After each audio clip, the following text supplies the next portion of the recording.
Já, velkomin að Rauðaborðinu. Það verður margt á dagskrá í kvöld.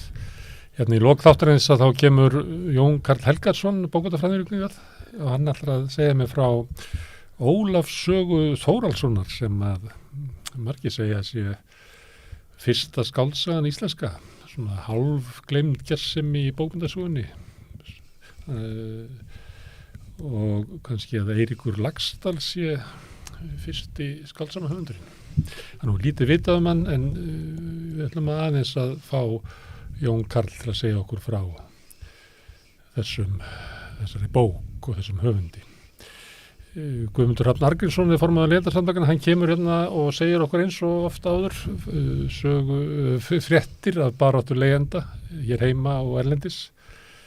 Við ætlum að fara til Tyrklands og fá Þóri Jónsson Hraundal sem er lektor í háskólanum til þess að fylgja okkur þangað.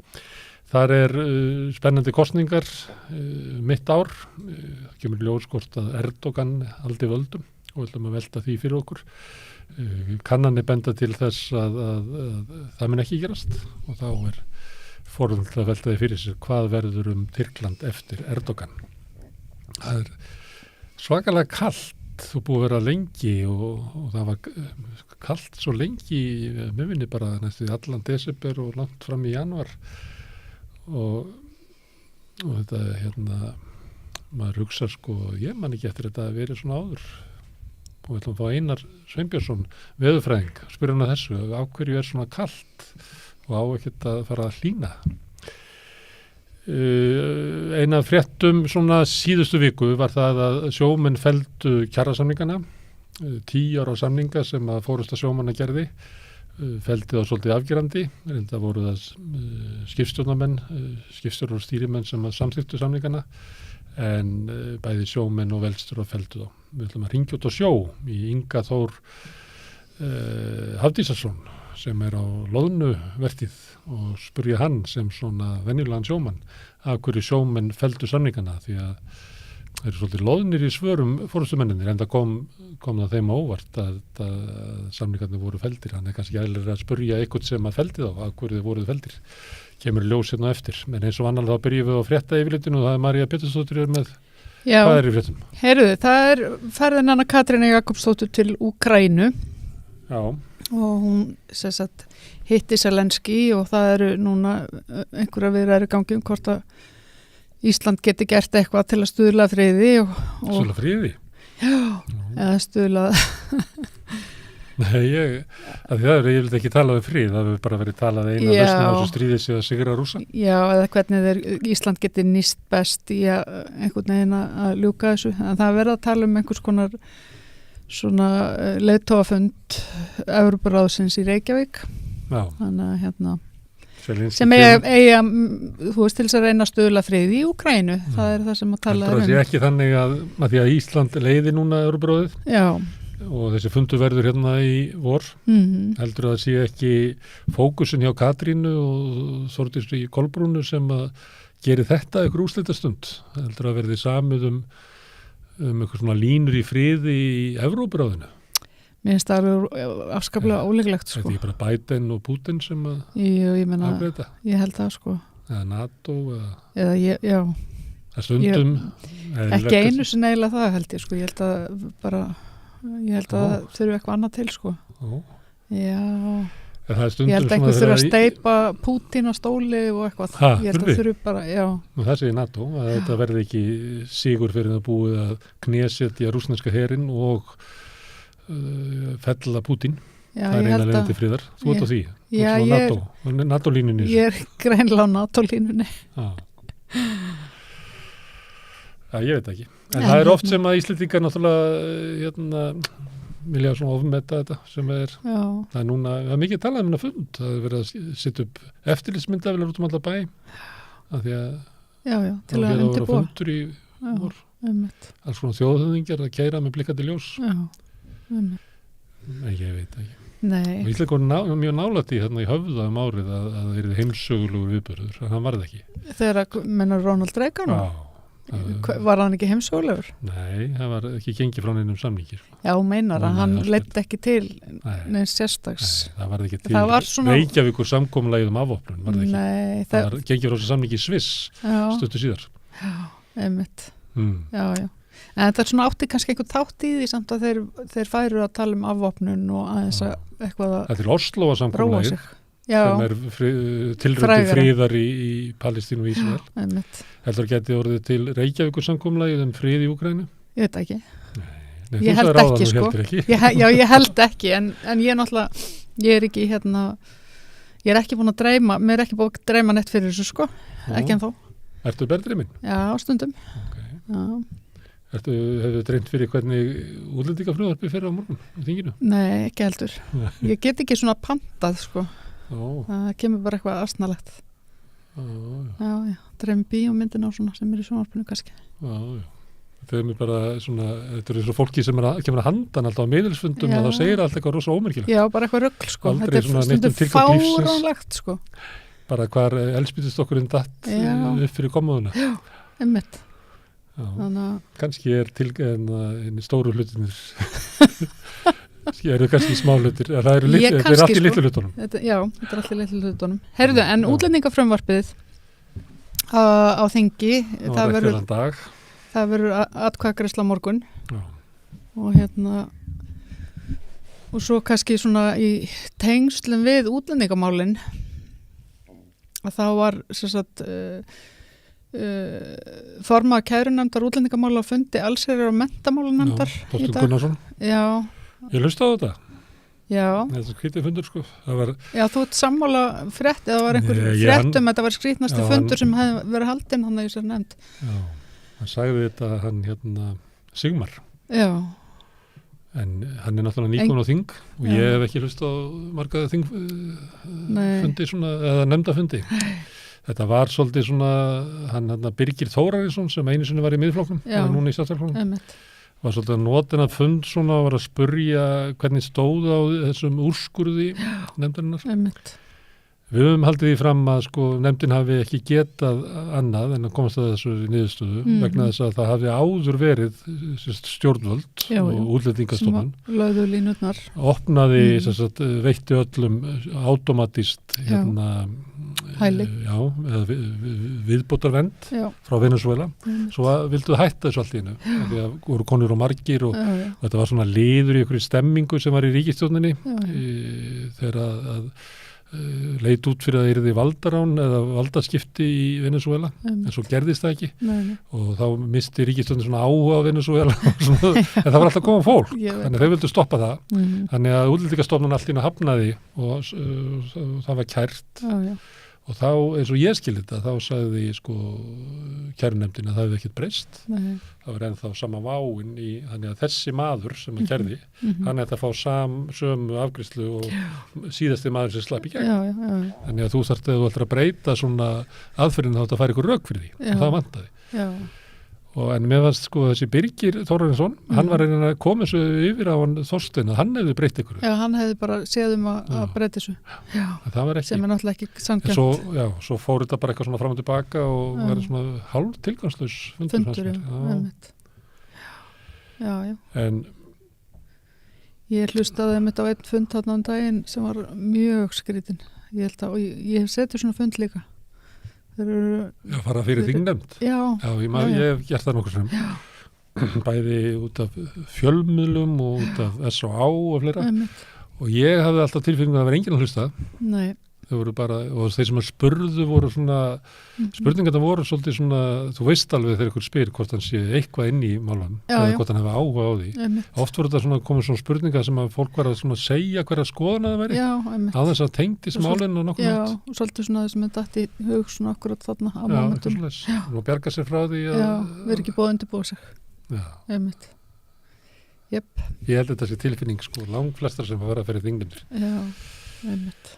Herðu, eitthvað meira? Heyrðu, já, Bjarni segir að það þurfa að reisa vindmyllur til að ná orkuskiptunum á einhverjum tíma. Sko, já, sem að er svo ótrúlega grímulust vegna þess að fjölskyldan hans tengist svo vindmyllu eign á landinu.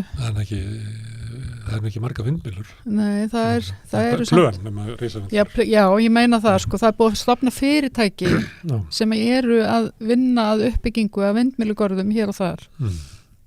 Og það er á meðal, eru náfrændur hans Bjarna. Þannig að ef að Bjarni fær ósk sína uppfylla, sem að veru það að alls svona smávirkjanir verði tengdar inn á kerfið. Já. Því að náttúrulega allar stórvirkjanir eru hérna á vegum Landsvirkjunar og opinberar og svo er náttúrulega Orkuveita Reykjavíkur framtíð, en það tókst að einkavæða HS Orku. En draumurinn er það að með því að tvöfalda orkuframleiðsluna til þess að finna orku fyrir orkuskiptin. Já. Þá verða gert með þessu smávirkjunum sem verða þá í einkaeigu og vindmyllugörðum sem verða í einkaeigu. Já. Þannig að þetta er ástæðan fyrir því að Sjálfstæðisflokkurinn á þessu. Ég veit það. Það er bara svo sláandi hvað, sko, í rauninni með hans hagsmunatengsl þarna, að þá er þetta ætti í rauninni að vera reglan á þingi upp á hagsmunatengsl, hann bara mætti ekki tjá sig svona hluti. Þetta vera bara sér maður í því að vísa Bjarni alltaf út. Já, bara þú hefur ekki umboð hér til þess að tjá þeim þetta, vegna þess að það er of mikið tengsl. En svo er annað að því að komanstu skýrsluna fiskeldið, það sem er verið að finna því að það á svona semjareglunar eftir á. Það er búið einhvern veginn að gefa frá sér öll verðmætin. Það er náttúrulega sama með gerast í vindmjölunni. Það er ekkert byrjað að ræða það hver á vindin. Er það sameiginleg auðlind okkar? Já, akkurat. Eða er það bara engaeigarnir sem eiga vindin að því að þeir alltaf... Og þess vegna held ég liggi svolítið á. Fyrstu kemur, fyrstu fæst. Já, þess vegna held ég liggi svolítið á. Og þeim finnst náttúrulega að vera mikið lag, af því ég held að þessir frekjutan í Sjálfstæðisflokknum, þau finni að það er ekki fyrirstaðan. Þau finna það að það er engin að passa upp á auðlindirnar. Sko, hvaða auðlindir sem bara þú ímyndar þér, það er engin að passa upp á þetta. Ekki er VG að gera þetta inn í ríkisstjórn. Nei, einmitt. Og ekki minnst heldur ekki stjórnarandstaðan einhvern veginn verið að... Hún hefur ekki verið að hamra nægilega... Stundum fyrir umræðan það, þú veist, hvort þetta séu líti á en það er ekki verið að tala auðlindagjöld af... Nei, sko... Og ekki af fjörðunum sem að fiskeldið... Nei, einmitt. Það er nefnilega málið. Nei. Þannig að þetta er svolítið svona undarlega forsendur, þessi umræða á undarlegum forsendum. Við finnum leið til að fjalla við reyndar ég mæli með því sem að viðtal sem ég tók við Indriða Þorláksson einmitt auðlindagjöld og þú veist að erfitt að fullyrða það hvað er auðlindaarðurinn gæti verið sem þessu 100 milljarðar sem er þá það sem að auðlindin að gefa í hagnað umfram svona sem venjulegur rekstur og Indrið segir almenningur ég stefnaði að taka þetta allt saman almenningur á auðlindunar, hann á að taka allan auðlindaarðin. Þú mátt rekka útgerðarfyrirtæki eða vindmyllugarð, en þá er það bara eins og venjulegur fyrirtæki út bara heppinu, þú nær 12% ebitu eða hvað, þú veist, og kannski 6% hagnaði og eitthvað svoleiðis, en þú átt ekki að vera með sko 40, 25, 30% hagnaði eins og er í sjávarútvegi. Það er auðlindarentan sem að eigandinn tekur og ef þú finnst þetta ekki nóða, bara hættur rekstri og við finnum bara einhvern annan sem er til í að reka þetta á þessu bíti. Mér finnst að umræðan ætti að vera með þessum hætti þessi mál. Hvet fólk til þess að grafa upp viðtalið við hann Indriða. Það var mjög merkilegt, það fór mjög víða, það voru margir sem múlu hlusta á þetta. Af því að þetta var bara mjög snjallt hvernig hann setti þetta upp. En talað sko vindin og allt þetta, mér dettur nú bara í hug sko, mikið væri nú gott ef við getum sko ef að kuldin væri það var eitthvað að nýta kuldan þú ætlar að tala við veðurfræðinga það ekki Já. Það er þetta, notar ekki kuldan hvernig getur nota kuldan? Þú getur sett bara, þú ætlar að kæla eitthvað setta þess út fyrir dyrnar jú Ég er samt ekki ég er ekki með svona heimatilbúin ískáp mínu æsku heimili var ískápurinn ég man ekki hvernig ískápur kom, ég var ábyggilega 50 þá var ískápurinn sko póki sem var hengtur út eldurklukkan þetta setja líka honni í kalda læki og svona en ef þú vilt virkja kuldar herðu sko Open AI Já, það er sem sagt gervigrindin það verður að kenna gervigrindin að tala íslensku gervigrindar líka kannið GPT-4 Það er miðeind Vilhjálms Þorsteinssonar. það tengist þessu og eitthvað annað Já. íslensk fyrirtæki.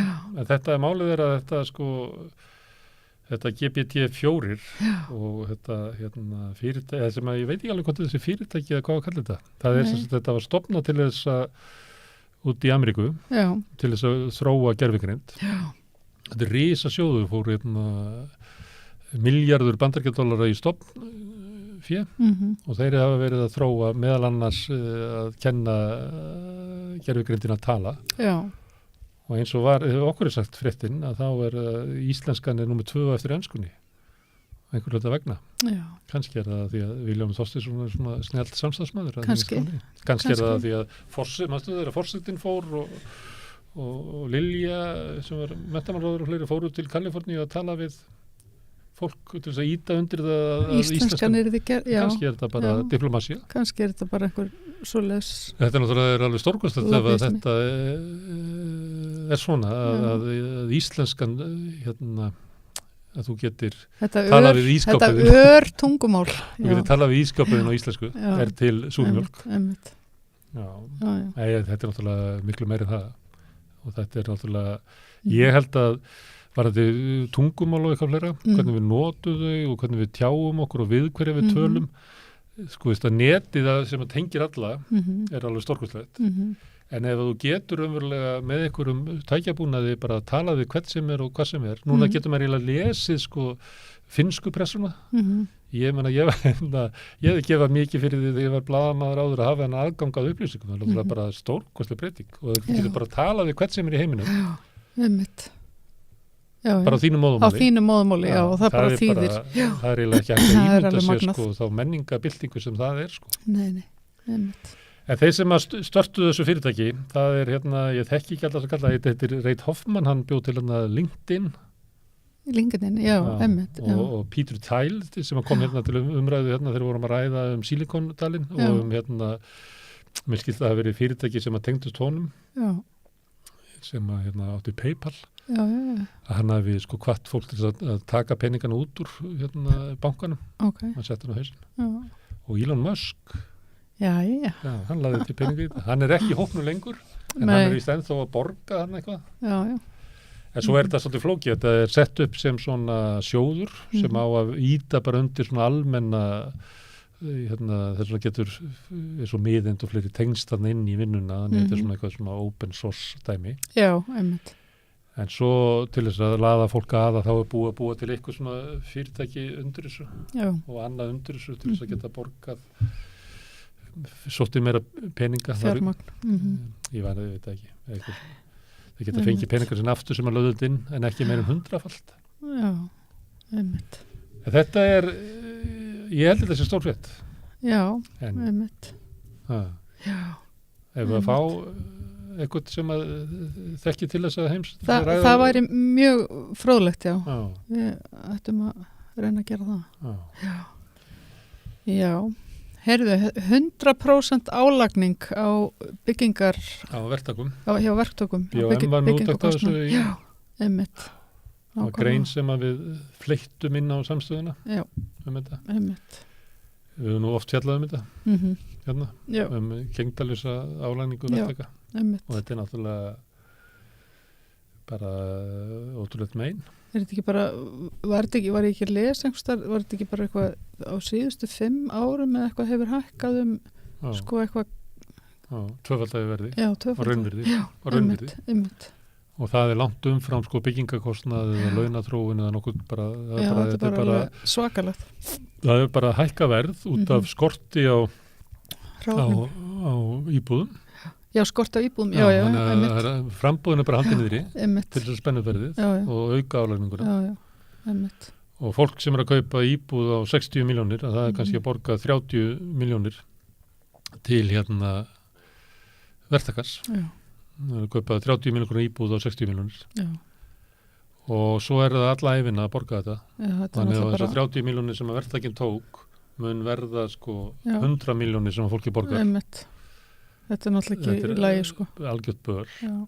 og svo núna náttúrulega því að þeir eru vanir svo gríðarlegum hagnaði að núna þegar verður þeir hægt að hækka og svo er náttúrulega hækkar sko fjármagnskostnaður og eitthvað svona þannig þá og það er minna sem að þeir fá út úr þessu og þá bara draga það bara saman bíða bara og geyma eignina sínar og allir voða hissa ég held að markaðurinn eftir að redda þessu en hann gerir það ekki þannig ég held að ef við erum fara vaxandi krafum það að þau opinbera standi fyrir íbúðabyggingu eins og sósíaldarlögðu til hérna fyrir árið síðan og oft lengra síðan þá og minnst fleiri og fleiri byrja að enduróma. Já, það er alveg einmitt. Það er fleiri sósíalistar sem eru að missa trúna á markaðan. Já, sósíalistar eru líka búin að bara benda á svo mörg málefni sem við verðum að taka upp. Tekur svona aðeins mislangan tíma fyrir fólk að fatta. En ég var talandi fasteignamarkaði, þá var ég með greinin á samstöðinni fasteignafélögin, því að svona þeirra vextir hækka. Það eru 3 fasteignafélögin á inn í Kauphallinni, Eik, Reginn og Reytir. Og þau eru, ef maður skoðar breytinguna frá 2021 til 2022 og tekur í burtu það sem er bókfærðar eignbreytingar, hvað hækka mikið eignin þar sem þau eiga, tekur það í burtu því að það er ekki peningar sem koma í kassan hefur.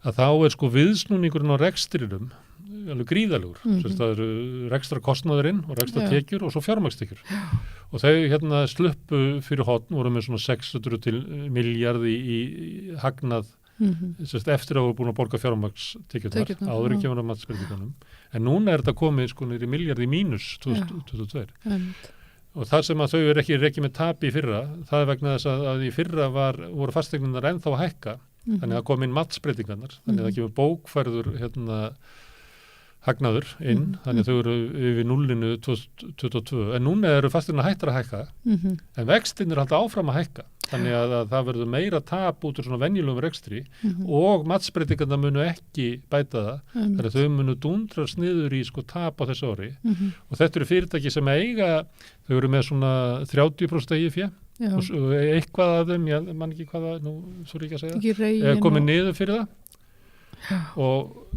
ég man ekki góð mannstað þegar að kínverski kommunistaflokkurinn var að hemja fasteinabóluna sem var þar þá setja kröfur að þú erðir eiga 30% eigið fé þannig að þau verða örugglega að fara niður fyrir það bara núna páskana þannig að því að við erum að tala um svona það sem að gerist þegar vextir hækka skyndilega að þá er það náttúrulega þeir sem að skulda mikið sem að lendi miklu vandræðum og þeir bara eigi ekki fyrir afborgununum þú veist, það getur vel að þau sé ekki gjaldþrota sko á pappír, en það verður alltaf erfiðara fyrir það því að tekjurnar sem þau fá út úr venjulegri starfsemi duga ekki fyrir kostnaðinum pluss auknum fjármagnskostnaðum. Og þetta eru sko fyrirtæki sem eru mjög líklega að lendi vandræðum út af þessu, það eru fasteignafélögin. Og lífeyrissjóðirnir eiga stærsta hlutin í þessu, en stærsti einstaki fjárfestirinn, hver er þetta að segja? Ég veit ekki. Í Eik, Reginn og Reytum, það er sami. Það er sami aðilinn sem er stæðsti einkaaðilinn í þessum öllum er það ekki bara þarna Nei, það er Brimgarðar sem er fyrirtæki í eigu matasískinana, kjúklingasískina sem eiga Alma sískinanum þá ættum fólk að hafa í huga, nú er að byrjast fréttir og fólk heyrir það, bara því miður alltaf lítið fréttum þetta, Ragnar Þór er svolítið duglur að segja frá því að því að fólk hefur samband við hann og segir að þau voru bara að hækka 50 skall hjá mér, 80 skall hjá mér þetta er ástæðan fyrir að það er að gerast núna þau eru með búin að ná sér einhvern hlutin í þessum fasteignafélögum, skulda það ábyggilega mikið staðan þar hafa mikið fallið gengið á þessum bréfum og þau skulda feiknarlega mikið nýbúin að kaupa ölmu það þurfa að borga mikið og hvað gera þau? Þau bara skrúa upp leiguna hjá fólki. Þetta er kostnari við það að séu ykkur svona kappbójar sem eiga þetta, sem eiga lítið eigið fé og þess vegna eru eins og Ólafur Margir svona fleira að segja, það er svo mikilvægt atriði að ná inn svona fjársterkum langtíma fjárfestum inn á íbúðamarkaði. Við vorkinum kannski fyrirtækjunum minna sem að er að velja Eik og Reginn sko langtíma fjárfestar sko, eru það ekki bara lífeyrissjóðirnir sem að kannski eru þannig, það eru allir aðrir bara einhverju kábójar. Svo getur náttúrulega ríkið gert margt ríkið getur bara tekið lán til lengri tíma nákvæmlega og það sem að tröfla kannski eins og með sveitafélögin og ríkið sem að áður voru sko gerendur í því að byggja félagslegt húsnæði, já, að á tímum nýfrjálsíkjuna voru sett svona mörk á þau hvað þau máttu skulda mikið. já, Og það var bara hvað máttu skulda mikið, skiptir engum máli út af hverju skuldar þetta. Það var bara að eyða peningunum í rekstur, þá var ekki að uppfylla sko, var ekki að afla tekna, þetta bara eittir efni já, fram, já. eða hvort þú varst að sko fjárfesta í vegum, grunninnviðum eða íbúðhúsnaði, það skiptir ekki máli. En auðvitað væri allt í lagi ef Reykjavíkurborg skuldaði sko 200 sinnum tekju sínar ef það væri að búa til betri Reykjavík úr því. Nákvæmlega. Það er Það nefnilega er málið. aðalatrið bara það eigi fyrir að borga vextin og annars Já, tengt. já, Og ríki má alveg skulda bara upp fyrir haus einmitt. ef það er að sko byggja upp landsvirkjun, byggja Já. vegakerfið, flugvellina, Já, skólana já, til langs sem að tíma. býr til betra samfélag Einmitt, uppbrús. einmitt. En ekki að reka bara ríkisjóð með halla eins og er núna, bara því að þeir vil ekki innheimta skatta af Bjarnar Ben og félögum hans. Já, einmitt, nákvæmlega. Þetta var að fastanafélögin. Þetta voru fasteignafélögin. Herðu, það verður kosið til hádegis á morgun í VFR. Mér datt nú hefur mitt að því að ég sá allt í einu, fór að hugsa með mér sko að því Ragnar Þórun nú búin að vera mjög duglegur að hérna, einmitt, segja fréttir af svona fólki sem er að hringja hann að segja honum einhverja sögur sko. Já. Og Hann hérna, er búin að vera hann er- áberandi í þessar umræðu lengi og fólk Já. leitar til hans. fólk gerir það sko og hann er stöðugt að skrifa greinar. Þannig að hérna, Þannig í þessu stöðu hann getur orðið rödd fólks. já, Lætur fólk tala í gegnum. já, það hann sem hefur, heyrir sem hefur persóna. verið dugleg við það sko. Þannig að hérna, ég fór alltaf inn að velta fyrir mig hvort að hún Elva verði jafn dugleg Ef hún verður nær kjöri. ef að hún er kjöri. Við Það er að aldrei vera hægt að spá rödd fyrir fólks. hvernig fólk vex upp í starfinu sínu. Það er Já, aldrei hægt að spá það. nei, einmitt, það er ekki hægt Einhver að sem spá að um leit það. rosalega vel út verður ómúlugur. Já, og öfugt, nákvæmlega. Herðu, en við fórum yfir þarna hverju voru í frambóð til stjórnar Já. og þá hafði fólk samband við mig og benti á að því að fólk hafði ekkert greint þetta fólki sundur. Já, Þannig að fólk getur síðið þetta inn á samstöðu.is sem hefur verið að fjalla eins um þetta já, og vildi að ég benti á það að ef þú ert búin að kjósa, þá máttu Já. kjósa aftur að bara síðast atkvæðið sem gildir. ok. Já. Þannig ef að þú kaust eitthvað í síðustu viku og segir ég Já. ætla nú aldrei að kjósa þennan, Einmitt, þá getur þú gert það. einmitt. Heyrðu, japanski sendiherran segir uppfæslu Madame Butterfly vannvirðu við Asíubúa. Já. Og hvað gerir maður þá ef maður er óperan? Já, það er, óperan er kannski ekki að standa sig í stykkinu og taka hlutunum Ef eins og, allir aðsíubúar og með þess að sendiherrarnir sem byrja að segja Sendiherrarnir, þetta, já. verður þú ekki að lusta. jú, maður myndi halda það. Nefnum að allir að bara fara niður og þetta verði síðastu orðstæðin að fá að hæðast aðeins af aðsíubúum Já. af því að það er búið að gera það í 100 ár. Já, einmitt. Einmitt. Já, heyrðu, síðasta, Ég held að hann hefði líka sagt eitthvað, þetta var í viðtalið við hennar á RÚV, já, hann sagði að einhvern veginn svona pent orðað að Ísland væri svona rasist samfélag, já, einmitt. sem er náttúrulega öll samfélag eru meira og minna rasist sko. Þau eru það sko. Og Japan er mjög rasist, Já, já, það er bara einmitt. dauð og djöfull að vera útlendingur í Japan, Já, já, það er bara hannig. já, já, og svo Það er- bara, svo er bara líka, sko, þú veist, bara innan, sko, til dæmis svartir karlmenn eru, sko, með rasisma og hvern annan eftir því hversu svartir þeir eru eða eftir því hversu ljósir þeir eru. Þannig að þú veist, það er rasismi Þetta þetta, er svo light skin eða eitthvað. já, einmitt, þannig að hérna, Svo, einmitt, svo getur það líka verið öfugt. já, já, einmitt, Svo getur Ég það verið þekki dökka konu sem erum að tala um eitthvað svona, hann er bara light skin. já, Það er ekki alveg, nákvæmlega, já, það já, var ekki alveg ekta. Sko. nei, nei, Nei, einmitt, einmitt, það er allt í þessu. það er allt í þessu. Herðu, ef að segja þetta gott kannski. Já, segjum Ha. þetta gott. Já, en Já. við ætlum að halda áfram að tala eiginlega um svona frétti dagsins. Við ætlum að ringja út á sjó og tala við hann Jón Þór sem er borð í, ég man ekki hvað báturinn heitir, Jón Þór Hafdísason, hann er á loðnu. Ég ætla að tala við hann af hverju felldu sjómenn samningana. Þetta er augnablik.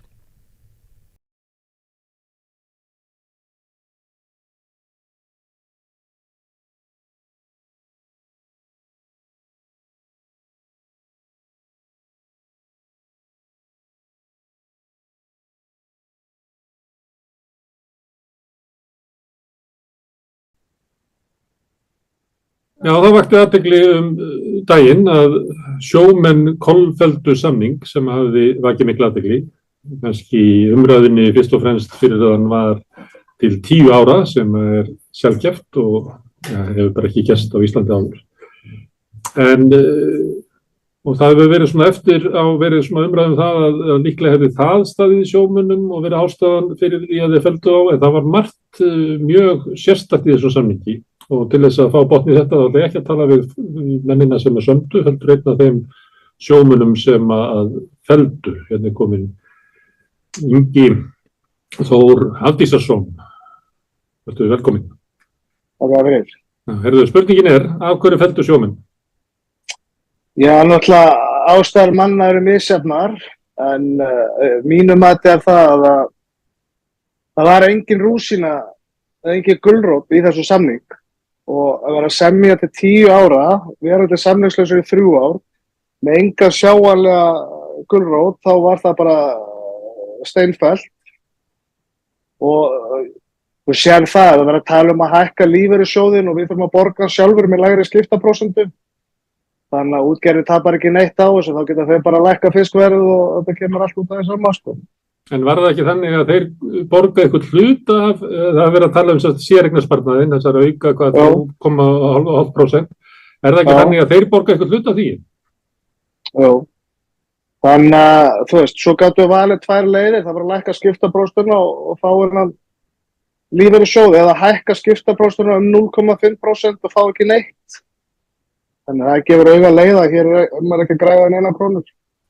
Önnur leiðin var 0,1% hækkun og hinn var í kringum 1%. Sem nú engin svakalegu vöxtur fyrir 13 ára tímabil. Þannig að það var raunverulega engar kjarabætur eða of litlar kjarabætur sem voru í þessu til þess að það réttlæti að festa sig inn í 10 ár. Voru bara engar kjarabætur. Það sem að máli að einu sem voru hækkaði launum voru formenn stéttarfélaga. Nú, hvernig þá? Út af því að það var hækkuð kauptryggingin og það eitthvað sem engin sjómaður pælir í kauptrygging og laun, sko, formenn stéttarfélagana tengjast tryggingunni. Félagsgjöldin eru bara borguð af tryggingunni, 0,7% til félagsins, það er bara tryggingunni, ekki af aflanum. Nei, félagsgjöldin eru borguð af bara prósent af launum, en laun formannana miðast við bátsmannshlut, en þú veist, mánaðarkaupið af því, sko. Þeir voru að hækka sig bara fínt í launum og gera ekki raskat fyrir okkur, sko. Ok, en maður heyrir í þér að það sé svona, sjómenn ekki ánægði með forystuna, búið að vera samningslausir í 3 ár, síðustu verkfallsaðgerðir eiginlega runnu út í sandinn. Væri hægt að túlka ástæðuna svo að sjómenn hefur verið bæði tortryggni gagnvart útgerðarmönnum að festa sig í samningi þeirra til 10 ára, en líka að sjómenn hefðu ekki traust á forystunni sinni? Já, sko, ég alveg ekki súr út í útgerðina. Hún bara gerir alltaf sitt og stendur vel að sínum málum í að semja. En ef við tökum bara með á þessu samningum og síðustu, þá eru Valmundur búin að brjóta samstöðu í fyrir samningunum með að vera að semja á bak við hinn félögin og núna eru bara útgerðarmenn fann að læra á það. Valmundur er veikast í hlekkurinn og þeir vilja bara semja við hann og hann kvittar undir öll plögg sem þeir rétt honum. Og sko, ekki nóg með það, þá var varaformaðurinn hjá honum, Ægir Ólafs, að biðla til sjómanna í sko fjölmiðlum að semja. Það bara ekkert í þeirra starfi að vera að grenja út eitthvað svona. Það eru við sem að sjáum að fella þetta ekki og þeir eru bara að sitja og taka því sem gerist. Þannig ég vil sko senda pillu bara á sjómannasambandið að þeir þurfa bara að fara að tengja sig betur við sjómenn og ég ekki sé að það veri neitt svona fundur fyrir hverju væri raunverulegu kröfur sjómanna, þú veist, hafa smá samband. Þannig ég get ekki séð á þeim tveim sem stætt í starfi áfram. Svo Valmundur og Ægi, varaformanni. Já. En til þess að ná góðum samningum við útgerðina og náttúrulega fyrst og fremst stórútgerðina sem stjórnar samtöku fyrirtækja í sjávarútvegi. Þetta er náttúrulega öflugustu fyrirtæki landsins og þekkt fyrir að vera harðsækin að sínum málum. að þá þyrftu sjómenn að mæta einhvern veginn sterkir til leiks, en hluti af þeim inn í sjómannasambandinu og þar með inn í ASÍ, annar hluti í Sjómannafélagi Íslands, Grindavík og víða sem ekki inn í ASÍ. Er líklegt að sjómennið ná einhverjum árangri í glímu við þessa stórútgerðina? Þetta nefnilega heldur góða punktur hjá þér, við erum bara að semja við eitt stéttarfélag þannig séð og þeir halda bara rétt á sínum spilum og með klára mannesku í forsvari fyrir á. Og hér erum við með litla smákonga hingað og þangað og margir að mjög fínir og góðir. En sjómenn, ég get bara sagt það hér og nú, að þeir eiga ekkert sammenningar þá. Þeir eiga engan einn mann til að horfa til, manni eða konu, skiptir ekki máli, til að reyna að sameina. Það vilja allir semja í sínu horni og við erum bara svo léttur skotspott fyrir samtök fyrirtækina í sjávarútvegi að við munum aldrei sigra þegar staðan er svona. Þannig að þetta er bara afleiðing af þess að þið eru bara sundraðir.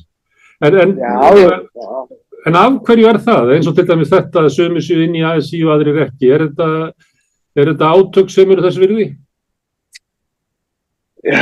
Ég veit það ekki. ASÍ hjálpaði nú ekki neitt í síðasta verkfalli vera til dæmis SVG í Grindavík var komið á hausinn að borga út verkfallssjóðinn og þeir voru inn í ASÍ og ASÍ sendi þeim bara puttan með að hjálpa þeim ekki neitt og þeir gengur þá það bara út sko. Þannig að ég veit ekki, þú sér nú hvað rugl er í gangi í ASÍ. Já, ég svo sem ekki að reyna að smala eitthvað inn í ASÍ, en ég er bara að velta fyrir mér þegar hlutir inni og hluti úti að það hjálpar ekki til. En þú sér nú bara, þú veist, ef við berum þetta saman við aðra kjarabaráttur og nú voru Villi, Ragnar og Sólveig mjög sterkt þegar stóðu saman. Og samtök atvinnulífsins sprengdu þau bara í sundur og þá verður allt mikið léttara fyrir á. Þetta er náttúrulega sama og SFS er búin að vera að gera með aðra stéttarfélög. Það er verið að búa til lítil félög hingað og þangað, þannig við getum ekki hópa okkur saman og það þorir enginn að standa upp á móti útgerðinni einn og sér. Þannig kemur aldrei þessi maður sem tengir okkur alla saman. Nei, eitthvað vantar Malcolm X eða... Já, Malcolm X eða Martin Luther eða eitthvað, það er bara eða Sólveig Önnu. Já, Sólveig Önnu. Ég vil bara segja það, eins og mikið er búið að ráðast á hana, ég dáist að hugrekkinn hennar og þrautseginni. En til þess að ná einhverjum árangri í samningu við stórútgerðina, þá þurfið þið eitthvað, þið þurfið að endurnýja hugmyndirnar hvert þið ætlaði að fara, endurnýja hvernig þið ætlaði að gera það, þau eru bara algjörlega endurnýja verkalýðsbaráttu sjómanna. Máli er eins og ef ég hafa komað svona einu góðum punkt að þessu, það er alltaf búið að vera sömu kallanir í sömu sætunum lengi og hugsunarhátturinn í viðsamningum er svo rangur, það er alltaf ég gef þér, þú gefur mér, ég fæ þarna. Við erum að semja við multimilljarða fyrirtæki sem veit ekki aura sína skil og vill helst ekki borga neitt í neina skatta eða gjöld. Af hverju þurfum við að vera að gefa af laununum svo þeir geti grætt meira? Af hverju megum við ekki bara fá hana lífeyrissjóð og kvittum bara undir? Eða fá eitthvað svona, einn lítinn bit á kökunni án þess að þurfa að gefa eitthvað tilbaka. Mér finnst þetta svo rangur hugsun á þetta. Er ekki bara málið að þeir komast upp með það? Þeir komast upp með það, þeir þurfum ekki að gefa tilbaka. Af því þessi kjúklingar sem í forustafn, það geta aldrei verið sammála eitt með neitt. Þeir vilja alltaf setja fram eitthvað 200 kröfur og gefa 185 á móti. Þess vegna verður aldrei neinn leiðrétting launa og sjómenn. Þú sér það búið að taka okkur sjómannafsláttinn, það búið að tróða upp á okkur að borga olíu, öll gjöld tengt þessu. Þannig að, og þú veist, lækka skiptaprósentuna, þessu umnefnurinn eftir 30% á þessum tíma. Þannig að þú veist, hvað er breykið okkar? Það fer enginn á sjó í dag og hefur eitthvað brjála gott nema bara eitthvað x lítil prósent. Mér hefði allan að tíma sem sjómenn er að fórna frá heimil og fjölskyldu, það ætti þetta að vera alveg þokkalegt sjón. En það það bara ekkert í raun og veru, En hefur ekki líka skort upp á vilja sjómanna sjálfra til þess að standa í harðri baráttu, að fara í verkföll og standa við það? Síðasta verkfall fjaraði eiginlega út? Ég er bara á því með síðasta verkfall að það hefði bara verið svindl í gangi þar. Ég hef búin að heyra mönnum sem kusu stundum 2 og 3 af því að það var bara trekassa kosning. Það mátti alls ekki vera rafræn kosninga þegar það var svo mikið undir. Þú veist, ég hefði sjálfur getað kosið 2 og 3 ef ég vilja það, Af því ég er búin að hitta einn mann sem kaus með þeim samning. Allir aðrir menn sem ég tala við kusu á móti þessu, en samt var meira hluti sem að Þannig ég veit ekki hvað að segja þetta. Mér fannst þetta skrítið þá. En hvað gerist næst? Ég hugsa gerist ekki neitt annað en að, menn fara eitthvað að reyna að semja aftur og þetta tekur kannski 5-6 mánuði og þetta verður fellt aftur og það engin þrýstingur á útgerðin eins og loðnan að klárast, og fyrir utan það eins og síðast þá fá þeir bara að flytja það ennþá meira á næsta ár. Þannig að ég hugsa þetta verði lágmark hálft ár til ár þangað til næsta samningur lítil ljós. Þú nefndir loðnuna, þú ert á loðnu ekki? Jú, ég einmitt að landa á Þórsöfn núna. Og á hvaða bát ertu? Ég á Álsey hjá Ísfélaginu. Ég endar á 2 skipum hjá, skiptust á að vera Álsey og Otto N. Já, og gengur vel á loðnunni? Já, bara gengur alveg frábærlega, sko. Herðu, Ingi Þór. Já. Takk kærlega fyrir að koma til okkur hérna við rauðaborðið að gefa þér tíma á frívaktinni. Já. En og það alltaf gott að tala við þig málefni sjómanna. Þú ert skýr. Já.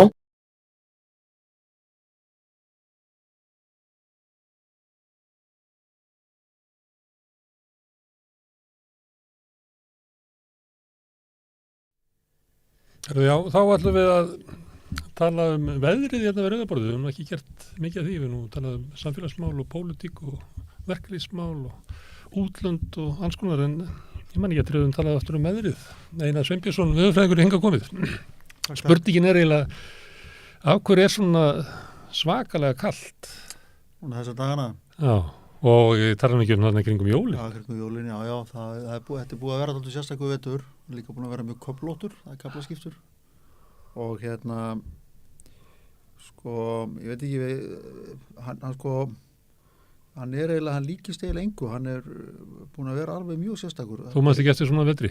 Nei, ekki svona, yfirleitt veturinn, hann ber einhver einkenni, kannski skiptist í tvennt, en nú þetta búin að vera nokkra kaflar. Þú kallaðir eitthvað í gamla daga, þá voru að nefna veturina. Já, hann var enn lengri enn í gamla daga, hann var aftur í fornöld, lurkur og eitthvað fleira. En það var sem sagt, haustið var mjög milt og nóvember var bara eiginlega metmánuður í hitta og var allt bara mjög fínt og flott, Svo kringum 5.-7. desember þá bara skipti allt í einum tíð og það heldist yfir okkur kalt loft og það voru kuldar meira og minna fram yfir áramót. Náðu kannski hámarki. Já, bara fór ekki. Nei, það var að loka sundlögum og svona. Mönuðu ágjöra því að það þyrfti að fara að skammta heitt vatn og fleira. En það var náttúrulega ekki á höfuðborgarsvæðinu, þannig að það var desember mánuð var held ég sá kaldast í Reykjavík frá 1917 eftir mjög hlýjan mánuð. Og svo miðjan janúar eða fyrir miðjan janúar þá byrjaði svona þetta hefðbundna með djúpum lægðum og miklum samgöngutruflunum, sérstaklega var flugið allt í Lamasessi og það náði svona hámarki í byrjun febrúar 12-13 og svo kom svona vika með svona venjulegu íslensku veðri það sem að var breytilegt veður frá degi til dag, stundum smá frost og snjókoma og stundum aðeins hiti svona sem var á að venjast og í svona slapp á göttunum og svo kom bara mjög undarlegt tíð að fara eða undarlegt veður í síðustu daginn í febrúar það var svona vika 10 dagar sem var bara mjög hlýtt var leysing lengst upp á hálendi og snjórinn fór loksins snjórinn fór og norður á Akureyri þá held ég að hittin hafi 3 sinnum farið yfir 10 stig það gerist alltaf annars lagið þetta þótt að maður alltaf merkilegt og svo bara bang fyrir nokkrum dögum síðan það búið að vera núna í 9 daga þá snarkólnaði og nú yfir okkur bara loft sem hafi komið alla leið frá pólnum Norðurskautsins og þegar það vindu með því þá finnum maður það bara þetta ótrúlega stingandi kuldi þetta kuldarnir sem voru í desember þeir voru öðruvísi það var svona meira að það var ekkert að gerast upprunalega var lofti komið á norðrið en það var hægur vindur og sólin auðvitað loft á lofti og það kólnaði bara yfirborðið snæfið það ekki yfirborðið og log, ég tók eftir því það snjóaði og grindverk heima með mér það fór svona bara snjóri hlóðstu akkurat svo var hann bara þarna ég hef ekki séð svona í Reykjavík ég hef séð svona á Akureyri þessum þetta bara stillur og snjókoma en þetta var ekki svona þegar ég var lítill nei, þetta maður kallar þetta allt í burtu ég kallar þetta skandinavíska kulda þetta svona eins og í Stokkólm og Oslo og þar en núna þetta svona meira, hann svona dýpri, þetta svona meiri vindum með þessu vindkæling, svona ekta norðan kæla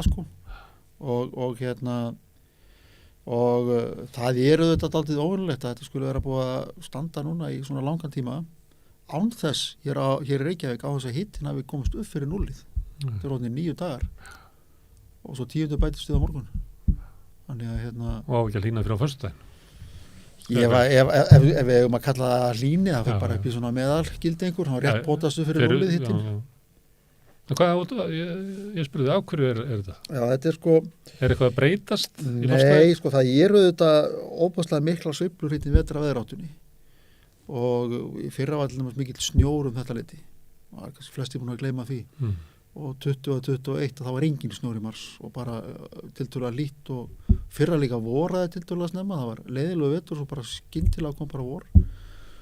Og við erum vön öllum þessum sveiflum en núna sko gerðist það og það er svo sem heldur ekki nýtt að það eru mikil pólinn hérna hátt upp í háloftunum og það gerist um miðjan febrúar og þessi hvirfill sem að blæs frá vestri til austurs í kringu norðurkvilu á veturna, hann raskaðist allur á svona sparkað í hann og það kom hann neðan, hann fekk svona sparkað neðan kvöldum þetta skyndi hlínun í heiðkólu og fyrir viki þá dró úr þessum hvirfli, hann viklaðast allur, það er þessi hvirfill sem að býri í raun og veru til allan læðagangin og þess að djúpu vetarlæðir og þegar hann veikist þá rekkur allt í baklás og það eru hér háþrýstisvæði sem að taka hér völdin og sem hann var vanur að íta þau bara í burtu eða passaði, myndi ekki byggjast upp sko hann passaði, hvirfillin passaði til þess upp á það að heimskautaloftið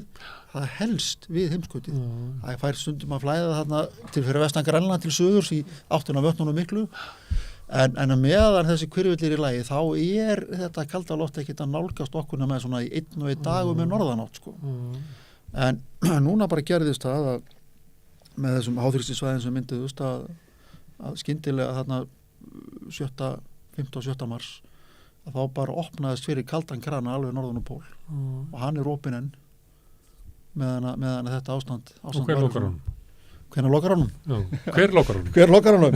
Já, það er einhver að við sparkaðan undir hvirfilin já, sparkaði undir hvirfilin, já, það var er ekki hægt að senda einhvern og sparkaði niður? Já, hann er nú heldur að jafna sig aftur en svo veikist hann með vorinu og hann hverfur svona í kringum sumardaginn fyrsta ég segi nú alltaf að sumardagur fyrsti hann er ekki fundin upp út af engu hann er vísindalega mældur og útspekulerað vegna þess að það leyti kringum 25. apríl þá hverfur þessi vetrarhvirfill endanlega og við tekum svona sumartíð þarna uppi og kemur svo aftur í haust sko, kringum svona fljótlega upp úr jafndægurum en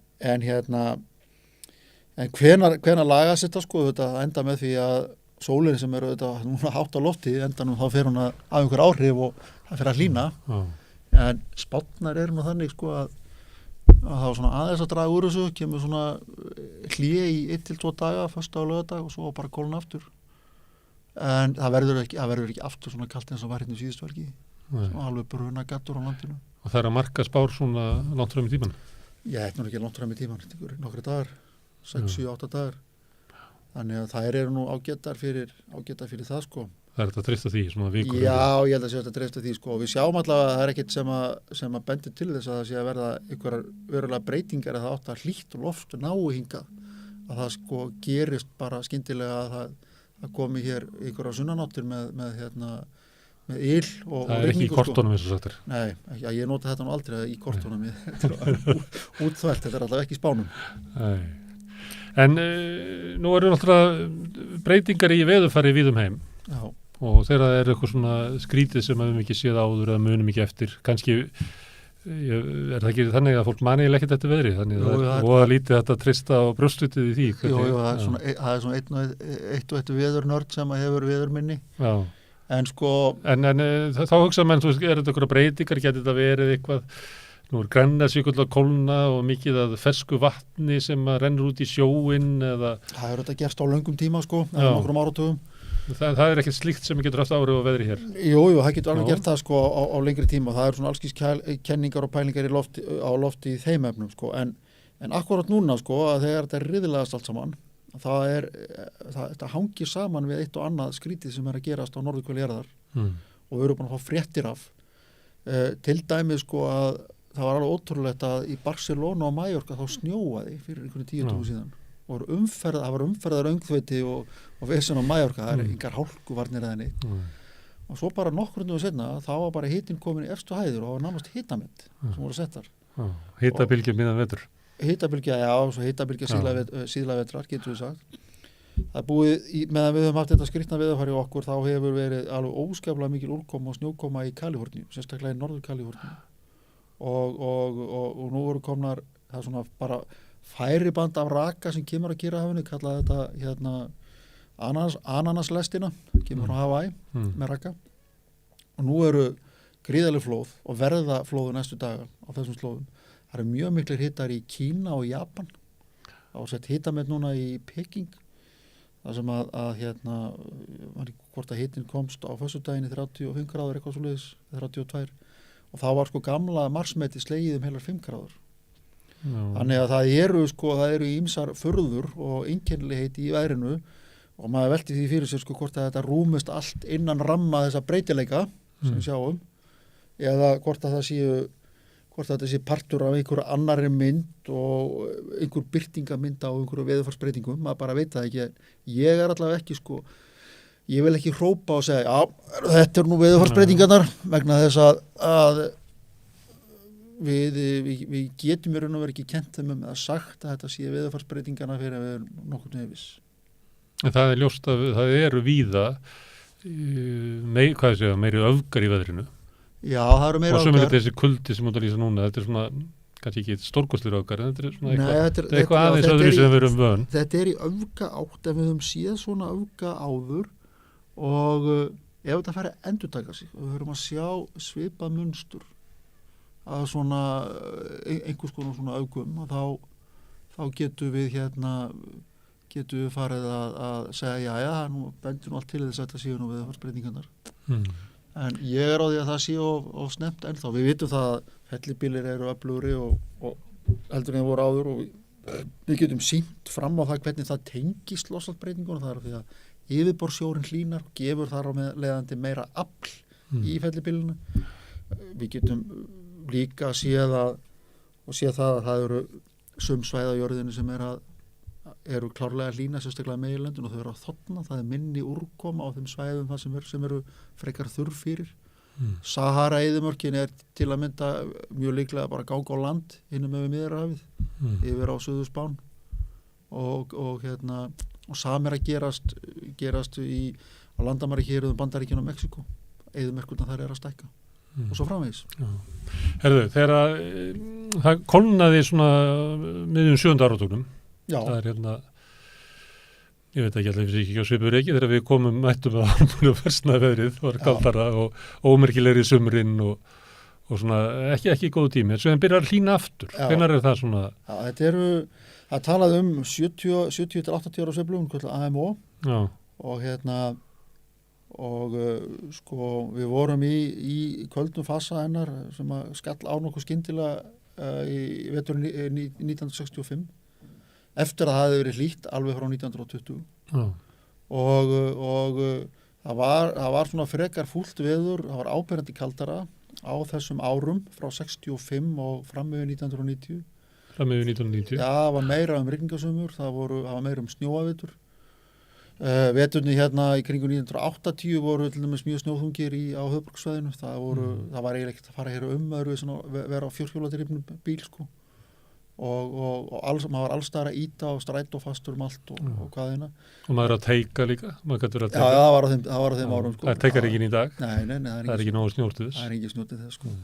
Og síðan sko, svo hlýnaði þarna nokkuð skyndilega 97 og svo aftur 2002 og það gerðist þannig að það kom hérna svona púls í hafstraumakerfið, þannig að það gamli góða Golfstraumurinn eða Norður-Atlantsstraumurinn hann hlýnaði meirinn heila gráðu sjórun hérna úr söðri og fyrir vestanland.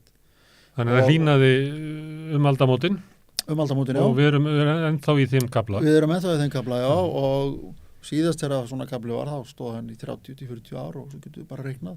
Sumir segja það að við erum búin að ná toppnum og það sé að fara að halla fram af. Og svo allt tala loftslagsbreytingar og hlýnun jarðar ruglar dálítið þessa mynd. Þegar kuldakasti komi núna í vetur, ég man ekki að það var jólin eða í janúar, það var mjög kallt. Ég bý í timburhúsi niðri í bæ og það var svo kallt, ég var eins og ég væri bara væri bara borgarbúi í Bretlandi að ég þurfti bara að ganga með húu innandira og svo erum við að tala við nágrannana og þeir eru alltaf hvert yfir þessu kallt og það er svona kenningar að bara hitaveitan ráði ekki við þetta og þessi lægri þrýstingur og þess vegna er hérna bara erfiðara. Og þá þetta mér ég að spyrja því að á tímabilinu, þessu heita tímabili frá, hvað segja, 97, 2002, þá er það gríðarlega uppbygging í Reykjavík og bara á Íslandi, mikið byggt. Getur verið það að þessu uppbygging á innviðunum og náttúrulega þú varst að tala snjóana sem komi hérna í desember, þegar bara var ekki hægt að halda Reykjanesbrautinu opinni, það var eins og þetta kæmi í hnakkan á mönnum að menn var ekki undirbúnir undir þetta veður. Getur það verið að af því að við höfum farið í gegnum svona þokkalega góða tíð í langa tíma að við séum kannski við sama viðbúnað og við hefðum átt að vera kannski 1990 með að við sama magna fólki við erum auðvitað ekki nema vaninn og við bara skoðum í baksinspeilin og sjáum bara hvernig þetta hefur verið undanfarin ár. Það var bara mjög þekkt hér og hérna mjög áberandi að árunum í kringum 2010 þá var bara engin snjór í Reykjavík á höfuðborgarsvæðinu. Og borgin og hún brást við með því að draga úr þessum óþarfa kostnaði sem hér hálkuvarnir og snjómokstur og svo hérna gerðist það í ársbyrjun, manni hvort það var í janúar og febrúar 2013 þá bara snjóar að kingi niður snjó hér og þá allt í hennu ekkert viðbrað Allir voru að selja skóflundur það var bæði hjá opinberum aðerum og líka bara heima hjá fólki að hérna og það fór allt í vitleysu hérna og menn ættu rópuðu hérna og reynda að finna sökutólka. Núna ég bara, það var haldin hérna einhver ráðstefna, einhver fundur hjá, held ég á Samorku, hjá einhverju slíkum. Bara hún í desember, sem var mjög vel undirbúið fundur sem að yfirskriftin var raun og veru að við munum ekki ráða við kuldakost ef þú koma því að kerfið okkar er orðið vanbúið.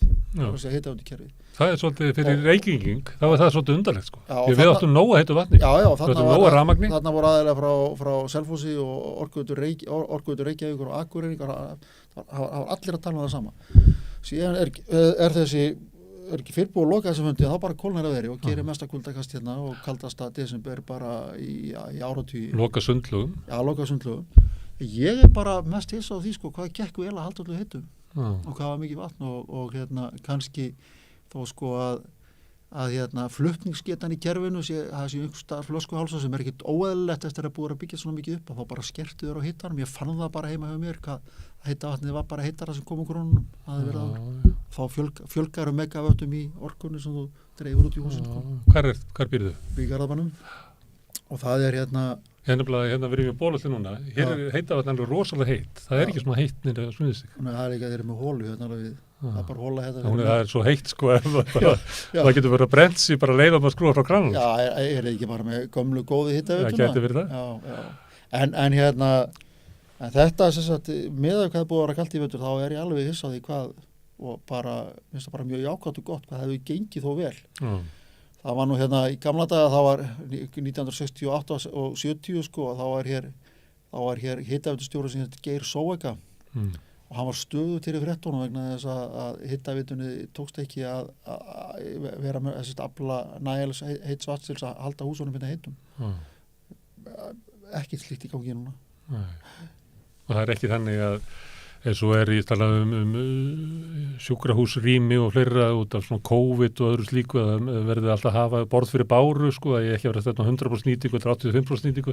Það er ekki þannig að við eigum að eiga heita vatn og kerfi til þess að mæta kuldum. Jú, auðvitað að gera það og hérna og geta skerpt á og ég veit að hitaveitan hér eða orkuveitan veitur hér eru miklu betur sett en margar hitaveitur út landið eins og Selfossveiturnar það sem hefur verið í fréttum að þeir verða að hægja á stækkunni því þeir hafa ekki nóg heitu vatni og ég gæti ekki betur síðan í gærmorgun og þar hafa þurft að loka sundlugum í þessum kuldum núna, það er ekki gerst í Reykjavík allavega.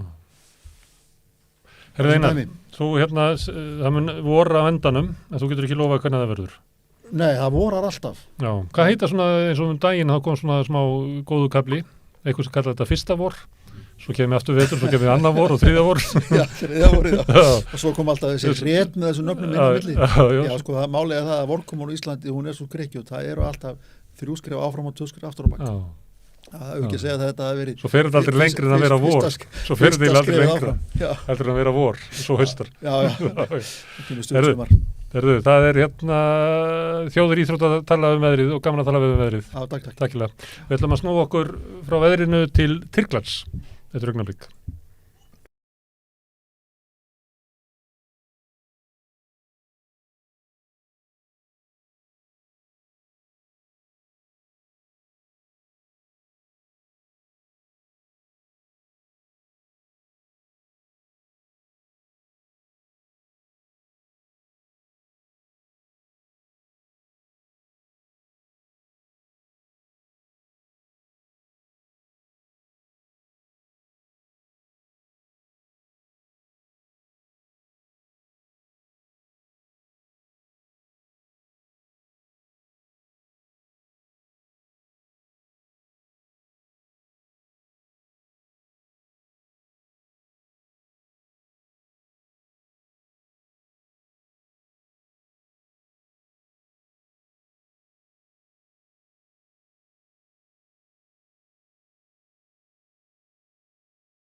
Já, Tyrkland er búið að vera í fréttum náttúrulega út af jarðskjálftum sem voru hörmulegir, hrikalegar náttúruhamfarir. En það eru líka pólitískur skjálfti í Tyrklandi. Þar eru kosningar framundan og sölsettinn forseti Erdogan gæti fallið mögulega. Og til þess að ræða kannski pólitíkina og samfélagsástandið í Tyrklandi er hingað kominn Þórir Jónsson Hraundal, lektor. Þetta er velkominn. Takk. Ég meina, Erdogan er búin að vera svolítið lengi, hvað kannski erfitt að svara spurningu sem er svona hvað ef og eitthvað svona, en Tyrkland eftir Erdogan, það er ekki alveg klárt hvað það geti orðið. Er það? Nei, það er alls ekki ljóst. Erdogan er búin að vera, eins og segir, lengi, hann er búin að vera frá 2003, forsetist ráðherra fyrst og svo forseti frá 2014. Og stilt tök sín bara hægt og bítandi, haft meiri og meiri áhrif. Já, meiri áhrif og hans flokkur og svo eftir hallabyltinguna, þessa misheppnuðu hallabyltingu 2016 var lögum forsetaembættið breytt og forseta Tyrklands gefin miklu meiri víðtækari völd til þess að koma á neyðarástandi og maður segja að síðan þá hafi Erdogan getað stjórna Tyrklandi án þess að þurfa að hafa áhyggjur af þinginu eða svoleiðis. Þannig að ég er vissum að Erdogan ætla sér að vinna þessar kosningar og það eitt og sér er mjög sterkt. Ég meina það voru nú þegar svona efasemdir kosninguna með minni 2014-2016 og þær hafi farið alveg rétt og vel fram. Þannig að það er spurning hvernig útfærslan á þessum kosningum verður. En það þú ert að segja að hann sé með alltaf meiri og meiri völd og hann ætli sér að vinna kosningarnar og svo sem hefur svona mikil völd í Tyrklandi, hann getur bara unnið þér. Það því hann ákveður að gera það. Við sjáum til með það, en ég held að þetta sé svona, ég held að ég myndi til að honum finnist hann ekki vera búinn, sko. Og já, þá má svona draga ýmsar hliðstæður með Pútín. Þetta eru svona þessir leiðtogar sem að hafa haft ótrúlega mikil áhrif á bara sitt samfélag og auðvitað báðir þessir einstaklingar ákvæmlega hataðar á Vesturlöndum. Já. En skoðun þegnana eru þetta mjög blendnar, það eru bæði þeir sem fylgja þeim fram í rauðan dauðan og svo hinir sem eru ekki ánægðir. Og svo er þetta svipuð þróun sem eru lýðræðiskjörnir stjórnmálamenn sem að nota völd sín til þess að beygja undir sig eiginlega allar stofnanir lýðræðisins, veikja það. Já, og svo verða það svo þölsettur. Við sjáum þetta líka bara í Ungverjalandi, við sjáum sumilegt í Pólandi. Einmitt, sko. Þannig að þetta Erdogan eiginlega bara hluti af ákveðin þróun sem er hvað hefur við kallið þetta, afturför lýðræðisins. Já, þetta er einmitt það sem er að gerast. Þetta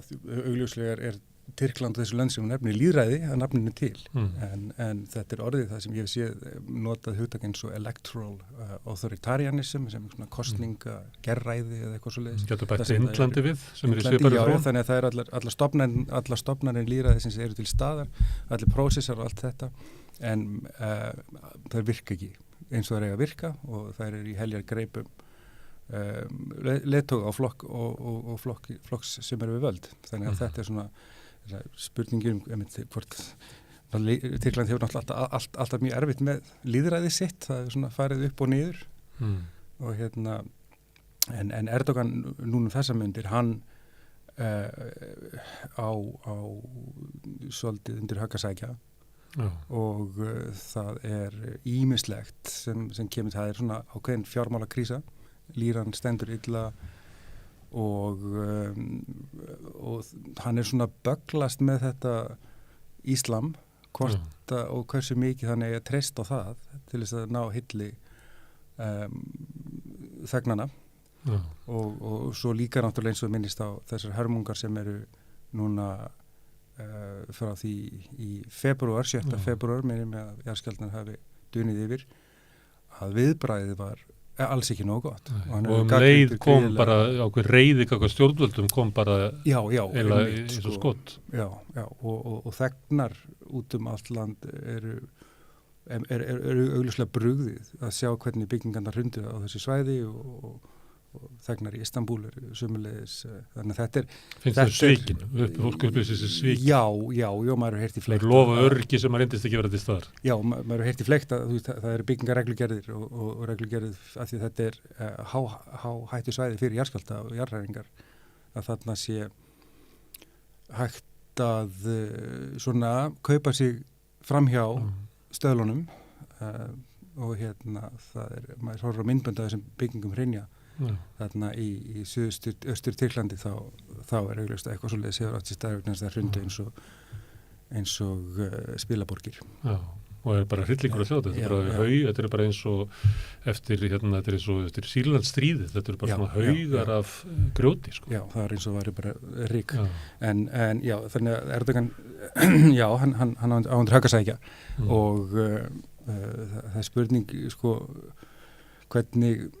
hvaða líflínur hann hefur núna, það er kannski mögulega getur hann eitthvað unnið með þessar hamfarir eftir að sjá hvernig það kemur í ljós, það er svona ennþá bara við erum verið að vinna úr þessu og ennþá verið að vinna það mál en það er svona líka fjármála hliðin og efnahagsliðin sem hann er ráðlæslu verðbólgana. Já. Og það hefur verið bóla og talandi byggingavertakana, þetta er svolítið, sko, efnahagskerfið hefur verið svolítið drifið áfram af svona verktökum. Ég held að maður berða saman hvað er sko verktakabransi stór hluti að hagkerfinu, að þá er Tyrkland þar og er ekki bara búið að byggja bara gríða mikið, sko. Þetta líka undir ferðamanni innan sem er mjög stór. Við sjáum að síðust árið fyrir COVID minnum að 50 miljón túristar hafi komið til Tyrkland, þannig að það er gríðlega mikið sem þarf undir það. Þannig, já, það er þetta og nú sjáum við að það er líka minni mig ekki það mikið atvinnuleysi, kringum 10% eitthvað svoleiðis. En efnahagslega þá þarf að styrkja lýruna og það þarf að styrkja svona, innviði, þannig að nú hefur undanfarin ár Erdogan og bara nýlega verið að fara svolítið að fjörutna við Flóaríkin og Sádi-Arabíu og fyrsta dæmin og svona búa til brú þarna á milli, sko. Hvað getur þú fengið þar? Peninga, fjárfestingar í væntanlega einhverjum ríkisskuldabrifum eða einhverju slíku, þannig að allavega til þess að koma með einhverju innspýtingu inn í þegar ég held að dollara eignið þeirra sé mjög lág og slíkt, þannig að þá það svona einmitt áhugavert að sjá hvernig Erdogan stýri sinni utanríkis hegðun með við hvað í húfi, af því við sjáum hann hefur verið mjög harður gagnvart Vesturlöndum og það, sko, en hérna hann er tækifæri sinni alveg frá fingurgóma og þó að við tengjum oft, sko, að því að hann hefur verið svo mikið kenndur við Íslam og hérna íhaldssemi, en hann engar síður algjör tækifæri sinni. Hann til dæmis nýlega farin að tala aftur við Sisi í Egyptalandi í rauninni og svona hann hafði staðið með bræðralagi múslima bara fyrir 10 árum síðan, en núna til þess að halda Egyptum góðum þá hérna bakkar hann þá ekki lengur. Þannig að þetta svona líka spurningi núna, hversu mikið Íslam verður hluti af hans kosningabaráttu, og sá hluti verðist fara minkandi. Það sé ekki hægt að sækja atkvæði út á það? Einhver atkvæði verður alltaf sótt út af það. Það er ekki nóg til að vinna forsetakosningar. En maður svona grunar að sko, Tyrkland Erdogans sé bara svona það er bara einstakt einhvern veginn, það er bara hans blanda af þessum gildum, vegna þess að það er ákveðin svona liberalismi sem er ekki alveg hægt að leggja að jöfnu við Íslam eða íhaldssemi sem að hann hefur stundað í sinni stjórnartíð. Þannig að það er svona efnaðslega svona ári frá nýfrjálsríkju og eitthvað svoleiðis. Já, en svo eru þetta að hann hafi tekið Íslam svona og nýtt það í pólitískum tilgangi, það eru þetta fráhvarf frá hinni svona alltum líkjandi arfleið Atatürks frá 1923. Það mátti ekki. Tyrkland var samkvæmt stjórnarskrá veraldlegt ríki og flokkar lentu áður fyrr í miklum vandræðum og var heila lokað ef þeir sýndu einhver merkjum að ætla að fara að nota Íslam og Erdogan, og hérna þetta hefur verið breyst svona frá 10. áratugnum að þeir hafa aðeins verið að daðra við þetta og hérna Erdogan gekk nú ekki vel með fyrstu tilraun, hann var settur í fangelsi og hérna, en svona síðan hafa þeir náð að búa til sína ein útgáfa af þessari íslamsku retorík sem að þeir blanda saman ennum gildi, þannig að það er svolítið eins og sér reyna að spila á alla þegna Tyrklands. Þannig að, já. En hvað er þetta? Er þetta sjóðirnis sinnaður íslamískur tyrknesk er þetta svona heimatilbúin blanda frá Erdogan eða er þetta eitthvað svona er Erdogan hérna í forystu fyrir eitthvað afl í Tyrklandi? Já, hann er alltaf forystu fyrir flokkinn sín, AKP. Þannig að og hann er í forystu fyrir Tyrkland skiptist í raun má segja eins og nú er orðið algengt svolítið mikið í borg og sveit að hérna trúin hefur alltaf verið ríkari þáttur af svona þessari strjálbýlli menningu. Minna við strendurnar?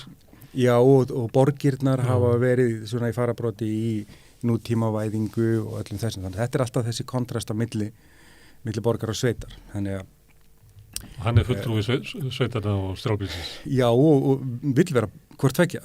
Þannig að hann var alltaf borgarstjóri í Istanbul sínum tíma og hann er svona einmitt þessi undarlega blanda af íhaldssemi og framsækni.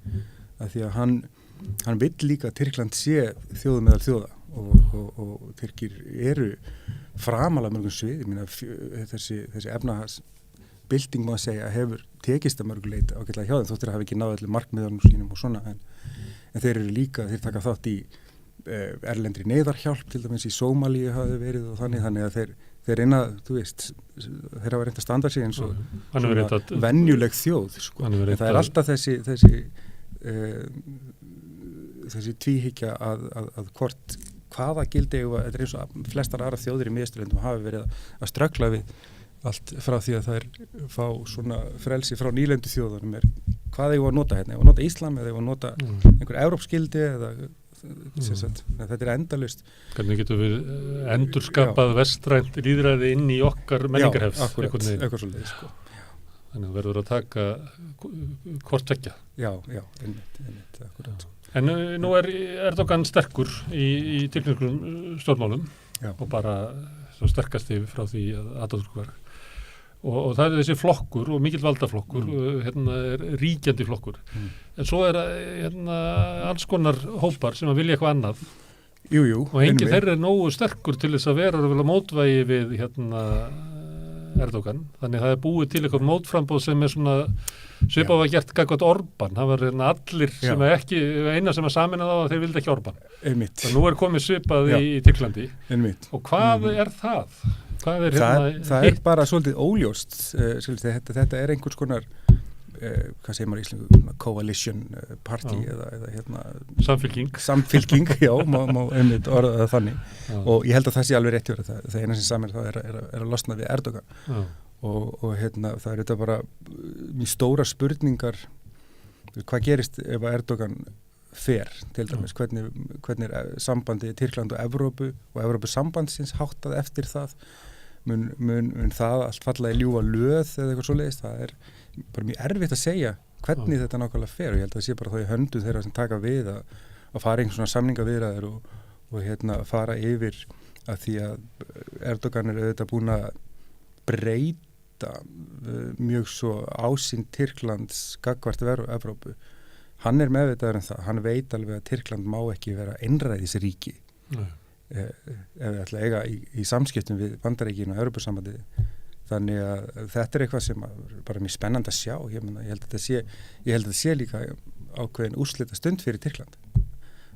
Tyrkland hvort fari tegið sig í áttina að Vesturlöndum og Evrópu eða hvort fari í íslamska heiminn Já, en ég held að sko það sem er sterkasta aflið þetta hefur alltaf sveiflast sko, hvort horfið í austur og vestur en það hefur líka verið mjög sterk tilhengja á Tyrkjum að halda sér hlutlausum og einstökum sem þeir auðvitað eru þeir eru í NATO já, og þeir eru í NATO þannig að en ég held að sé einmitt gríðarlega svona sterk tilhneiging og Tyrkland er auðvitað af kvæmi Ottoman veldisins og sem að átti nú að hverfa kringum 1920 með Sevres-samningnum þá átti að leysa Ottoman-veldið upp og þá átti að tala stórkostlegur ósigur fyrir margir í Evrópu töldu það stórkostlega vann í tækifæri en sem sagt svo var gerður annar samningur 23 og það einu upphafið á Tyrklandi þannig að sér það í ár er Tyrkland 100 ára og ég held að Atatürk vilji vera forseti Tyrkland á 100 ára afmælinu Erdogan? Já, sagði Atatürk já, það er bara mjög svona fröydist þetta er svona eins og minni mig á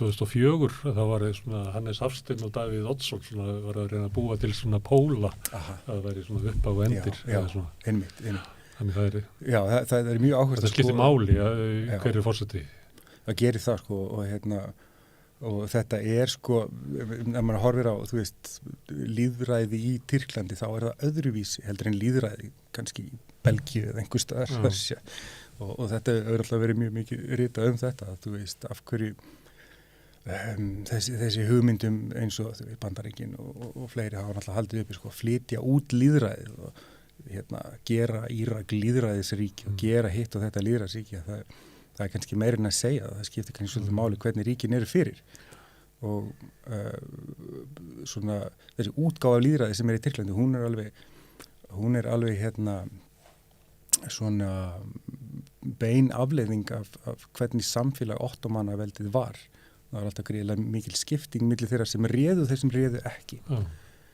og það er einhvern veginn helst í hendur með eins og bara iðnbyltingun og allt þetta Tyrkir tók ekki þátt í eða Ottomanar tók ekki þátt í iðnbyltingun á sama hátt og margar Evrópuþjóðir þar sem bara venjulegt fólk tók þátt í henni eða fjármagnseigendur eða eitthvað svoleiðis þannig að almúganum er haldið fyrir utan stjórn landsins í Tyrklandi. Þannig hefur alltaf verið og þeir sem stjórna þeir halda með svona stíft taumana og hafa þetta svona svolítið þröngt sko, ekki mikla svona ekstrema á pólitíska rófinu og það já, og svona ásamt með ákveðnum takmörkunum á tjáningafrelsi og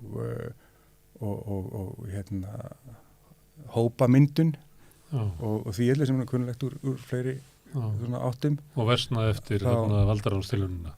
Já, og það versna mjög eftir valdaránstilunina því að þá já, akkurat tóku þeir þennan hérna Fethullah Gülen sem er síðan í útleið í Bandaríkjunum og bjuggu til þar sem þeir kölluðu bara hryðjuverkasamtök Fethullah Gülens.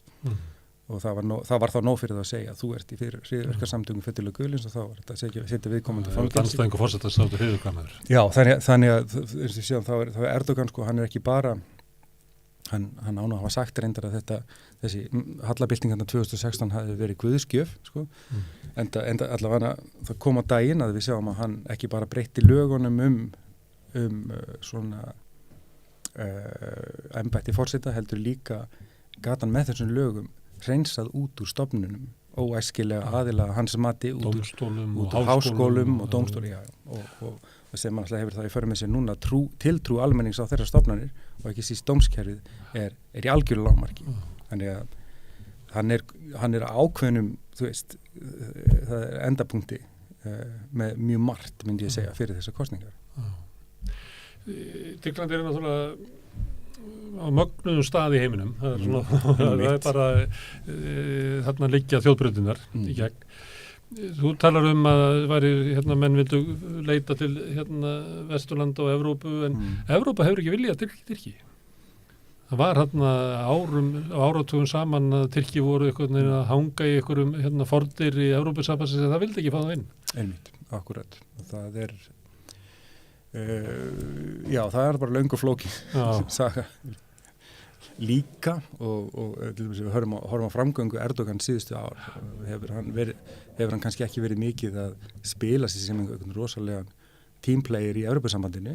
Hann hefur notað til dæmis það er svona fyrst við og ég meina þið viljum ekki og ég meina þá bara og svo sjáum við náttúrulega rosalega skýrt dæmi hvernig þetta spilast út er þegar Sýrlandsstríðið barist úr 2011 og Tyrkland fylgtist af flóttamönnum, 3-4 milljónir flóttamanna á þeim tíma og þá flóttamannavandinn í Evrópu er í Tyrklandi og þá er hann notaðir eins og spilapeningar í þessum pólitíska leik Vesturlanda og Tyrklands og þá borgaði Evrópusambandið, Evrópuþjóðirnar borguðu fleiri milljarða evra fyrir að halda þessum flóttamönnum hjá sér og hann sömuleiðis var það komið ákveðin svona retórísk vopn í hendurnar til þess að fá sínu vilja framkynnt.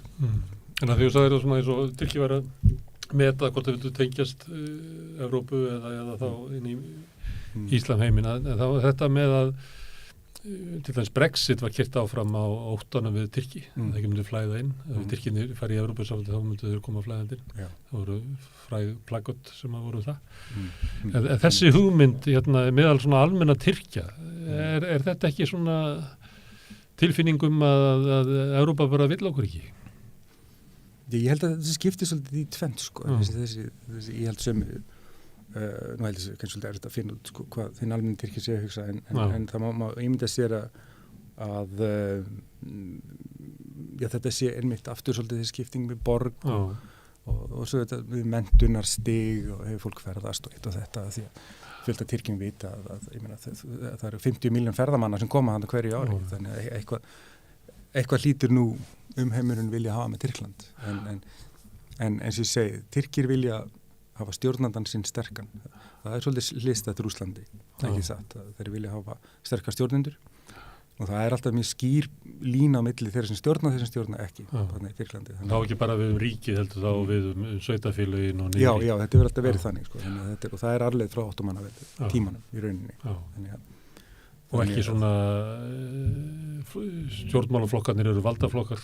Það er ekki verkalýðshreyfingin er ekki sterk. Það er ekki svona vantar kannski í þetta svona dýnamíkina sem að þarf að vera í opnu virku lýðræðisríki. Já, og svo margir sem telja bara tilvist Tyrkland, það svona kannski svolítið ekstrem afstæða en tilvist Tyrkland sé bara svona alltaf í hættu einhvern veginn það er þessum samningi sem við myndist áðan SEFR-samningurinn 1920 þar sem að lagta til að leysa upp bara algjörlega og þá hefði ekki neitt Tyrkland orðið til þannig að þetta kemur einmitt aftur, þetta er svona einn af þessum bókimenn sko, þessum hlutin sem við nota þegar eitthvað kemur upp, eitthvað vesen eða mótmæli eitthvað þannig bara, þú veist, passið ykkur núna annars þú veist, annars bara innbyggt í söguna að allur heimur séu á mót okkur. Já, okkur kalla þetta bara SEFR syndrómið eða SEFR paranoian sko, sem bara poppar reglulega upp. Má ég byrja að spá hvernig kostingar það fara? Nei, það ætla ég ekki að gera. En ég held minni fylgjast nokkuð spenntur með og framvindinu eftir það, ekki síst og hverjar verða áherslurnar þegar Tyrkland heldur upp á 100 ára afmæli sitt í haust. Já.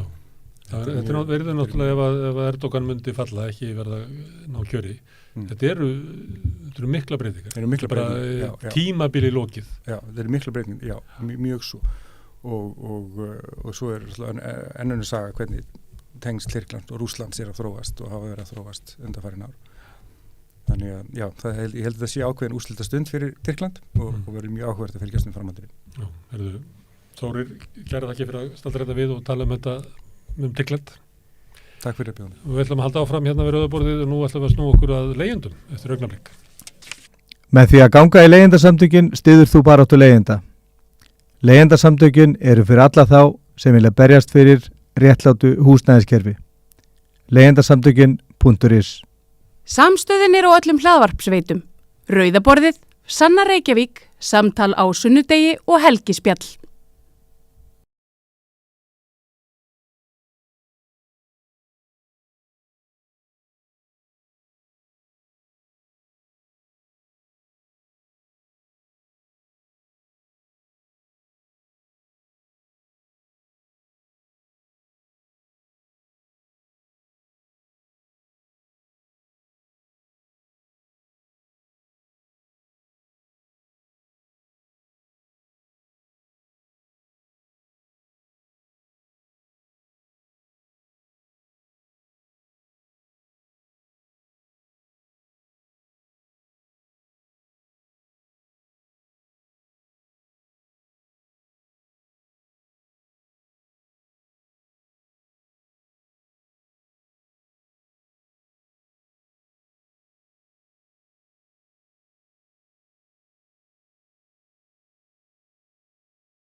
Já, það eru leigjendamálin, Guðmundur Hrafn Arngrímsson og hingað kominn, formaður leigjendasamtökunna. Þú hefur komið hérna og sagt frá sigrum leigjenda víða heim, en ég ætla að byrja á tapi á Írlandi. Já, það er gríðarlega mikið verið að ræða leigumarkaðinn í Írlandi. Þetta er eitt stærsta hitamálið í eins og víða. Já, staðan á Írlandi er gríðarlega alvarleg. Stjórnvöld hafa reynt að setja svona regluverk þar sem er heimilega sveitarfélögum að skilgreina þess að húsnæðismarkað undir álægi og þá hafa þau heimild til þess að setja leigubremsu. Nú hefur það verið þannig að svona síðustu 30 ár hefur orðið algjör svona markasvæðing á húsnæði í Írlandi. Þeir tala um að fjöldi félagsleitt húsnæðis á Írlandi hefur minnkað bara 50% á þessum 30 árum. Helmingast. Hefur helmingast en er samt sem áður í svona tölum sem eru svona nálægt 10% milli 8 og 9%. Bæði á landsvísu, sko írska ríkið á næstu 150.000 íbúðir víða landið. Dublin ein og sér með tæplega 50.000 íbúðir sem eiga sem félagslegt húsnæði, en fjöldi þessar íbúða hefur heilmingast á 30 árum. Samhliða afregluvæðingu, skatta eftirgjöf til fjárfesta og þessi ofsa trú á markaðslausnir á húsnæðismarkaði. En eru... Það hljómar allt eins og bara Ísland? Já, ég held að jafnvel að Ísland hafi gengið mun lengra. Við erum náttúrulega ekki með félagslegt húsnæði á Íslandi það bylum 4. Skattaafsláttur til þeirra sem eru að leigja? Já, 50% skattaafsláttur til leigusala, en við erum með félagslegan húsnæðismarkað upp á kannski 4-5% hámarki, en Írar eru þá ennþá svona að hanga í þessum rétt undir 10%. En stjórnmálamenn og fólk úr fræðasamfélaginu segja að svona markasvæðing írsks húsnæðismarkaðar sé bara að hruni komin. Það sé svona runnur upp á ákveðin skapadægur og núna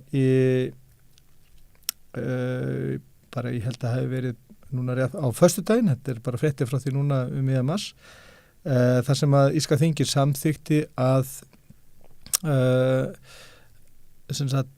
banna, felldi niður lög sem að voru tekin upp á tímum heimsfaraldursins, þar sem að var bann við uppsögn leigusamninga og þessum lögum hafði verið framfylgt, náttúrulega ekki algjört bann, fólk þurfti að borga leiguna sína og haga sér skikkanlega, en leigusala gátu ekki sagt upp leigusamningum án ríkra ástæðu, bara þess að geta hækka leiguna. Það var bann við, bara blátt bann við því, og þessum lögum hefur verið framfylgt og svo hafa verið framlengt núna til dagsins í dag, en nú búið að fella þessu lögu gildi og það eru allavega 10.000 fjölskyldur sem að núna í byrjun apríl munu vantilega lenda á götunni. Það eru öll gistiskýli, það eru öll neyðarúrræði að því að ástandi slæmt fyrir. Það er viðtöl við fólk sem rekur svona neyðargistirými fyrir fjölskyldur. Það eru líka gistiskýli sem eru bæði fyrir heimilslausa og fyrir þá sem eiga í erfiðleikum með að útvega þessu húsnæði. Þetta er allt saman staffullt og þess vegna segja fræðimenn í háskólasamfélaginu og stjórnmálamenn að það sé að skella á írsku samfélagi flóðbylgja mannlegs harmleiks núna í byrjun apríl og það er alveg gríðarlega slæmt hljóð í írsku miðlum og það eru meira að segja leigursalar farnir að svona tala með mildum hættu þetta hæsta ástand vegna þess að þetta er náttúrulega gríðarlegt rof á svona samfélagssáttmálunum og rói samfélaginu þegar þetta ástandi verður svona en viðbrögð írskra stjórnvalda eru þau að markasvæða enn frekar. Þeir segja eina leiðin til þess að leysa þetta vandamál sé að afregluvæða skipulagsferla og byggingamarkaðinn ásamt því að veita frekari skattaafslætti til fjárfesta og leigusala. Gera meira því sama og brjóta niður kerfið. Já. Það hljómar á svolítið eins og Ísland. Já, þetta er í rauninni bara svona sama dreið þannig, þeir ætla bara að prófa meira því sama af sama eitrinu sem að hefur skadað írskt samfélag með þessum gríðarlega alvarlegum afleiðingum að þeir ætla bara að tróða því ennþá lengra ofan í kokkið á írsku samfélagi og sjá hvort að það braggist ekki við það. Þetta eru náttúrulega lausnir sem að við þekkjum að verði að nota stundum. Þannig að það er andspyrna í Írlandi gegn þessu? Já, og það er ekki bara það heldur las ég grein eftir blaðamann í dag sem að var að fara yfir þessa hluti og tala þessa stefnubreitingu á írsku stjórnvöldum þar sem hann kallaði from bricks to benefits, þar að segja þessi stóra umpólun í írsku húsnæðismálum upp á 1990 þar sem að ríki og sveitarfélög hætta að byggja og fara eða peningunum frekar í það að borga bætur, þar að segja frá því að byggja og í bætur. Við þekkjum þetta hérna. Já, við þekkjum þetta. Félagsbústaðir hafa hækka verð og hugmyndin er svo að húsnæðisbætur greiði munin, þannig að félagsbústaðir er að leigja út á markasverði. Já, við þekkjum þetta, en þeir eru líka að líta á þess að fjárhæðir, bara í fyrra borgaðu ríki og sveitarfélög í Írlandi 900 miljón evrur í húsnæðisbætur, þetta eru 136 miljardar til það byrja 100.000 heimila, það eru 300.000 heimili á leigumarkaði á Írlandi það byrja 16% þjóðarinnar. Er þetta ekki styrku til okrarana? Þetta er nefnilega eins og þeir benda og þessi blaðum að tala sérstaklega að þetta væri í rauninni bara tilfærsla af skattpenning til leigusala vegna þess að leigusala hafa hækka leiguna upp í rjáfur við tækifærin þegar það vandamáli í Írlandi er þessi hækkun við samningsskipti. Það eru takmarkanur á hækkun samninga meðan samningssambandi fyrir hendi en leigusalar finna náttúrulega fyrir því að það eru húsnæðisskortur og þess vegna eru þeir að skipta ítrekað leigjendur og nota tækifæri til þess að hækka leiguna við samningsskiptin. Já. Þetta er rosalega svikamilla sem er í gangi að þeir borga bara halvan fjármagnstekjuskatt og leigir út. Þannig að þau borga lítið til samfélagsins en á móti þá fá þeir allar húsaleigubæturnar til sín. Já, þetta er alveg mögnuð svikamilla. Þetta er mögnuð svikamilla, það er alveg satt. Og þetta nefnilega þessi að breyta þessum fjármunum úr því að ríki og sveitarfélög nota þessi fjármunum til þess að byggja húsnæði vegna þess að þeir tölu það í Írlandi í fyrra held ég hefur verið byggðar 1600 félagslega íbúðir sem er alltaf lítið og þeir tala að það séu 50.000 manns sem séu að bíða eftir þessum 1600 íbúðum það séu það þetta er ykkur 4% af þörfinni en á meðan nýta leigusalarnir þetta tækifæri fá skatta eftir gjöf frá ríkinu, frá húsnæðisbætunda frá ríkinu og leika sér svona bara með fjöregg samfélagsins. En þetta eru þetta er staðan á Írlandi en sveitarfélög hafa veikburð að vera að reyna að bregðast við þessu eins og segja með því að koma með leigubremsur en þær eru ekki fullkomnar þarna eins og En hinum megin við pollin eins og þið segja þessar enskumalandi þjóðir í Bandaríkjunum Já, það er gaman að fylgjast Þar eru sveitarfélög með reyna að ná tökum á sínum húsnæðismarkaði Já, gaman að fylgjast með baráttuleigjandi í Bandaríkjunum. Þeir eru svona aðgerðasinnar þessi þjóðir miklu meira var í þessa baráttu og anda þessa þjóðar heldur maður svona myndi ætli fyrstu. Það er mikil gróska í þessum lögum samfélagsins. Verkefnisbaráttan er náttúrulega bara eins og frumbýlis árum verkefnisbaráttunar fyrir meiri 100 árum. Já, ég held að það er búið að brjóta niður öll svona tæki almennings, þannig að stundu brýst baráttan fram svona eins og aðgerðasinnar, sjálfsbrottinnar hreyfingar, af því að formlugur hreyfingar alþjóðunar, það er búið að eyðileggja allar. En það er í rauninni svo líka bara miklu meira að gerast í bandarísku samfélagi varðandi þessa hluti heldur við fáum nokkuð tímann að vita í gegnum svona meginstöðs fjölmiðla. Maður þarf að grafa djúpt í svona staðbundna fjölmiðla til þess að fá þessa fréttir og greinar og viðtöl og myndbönd.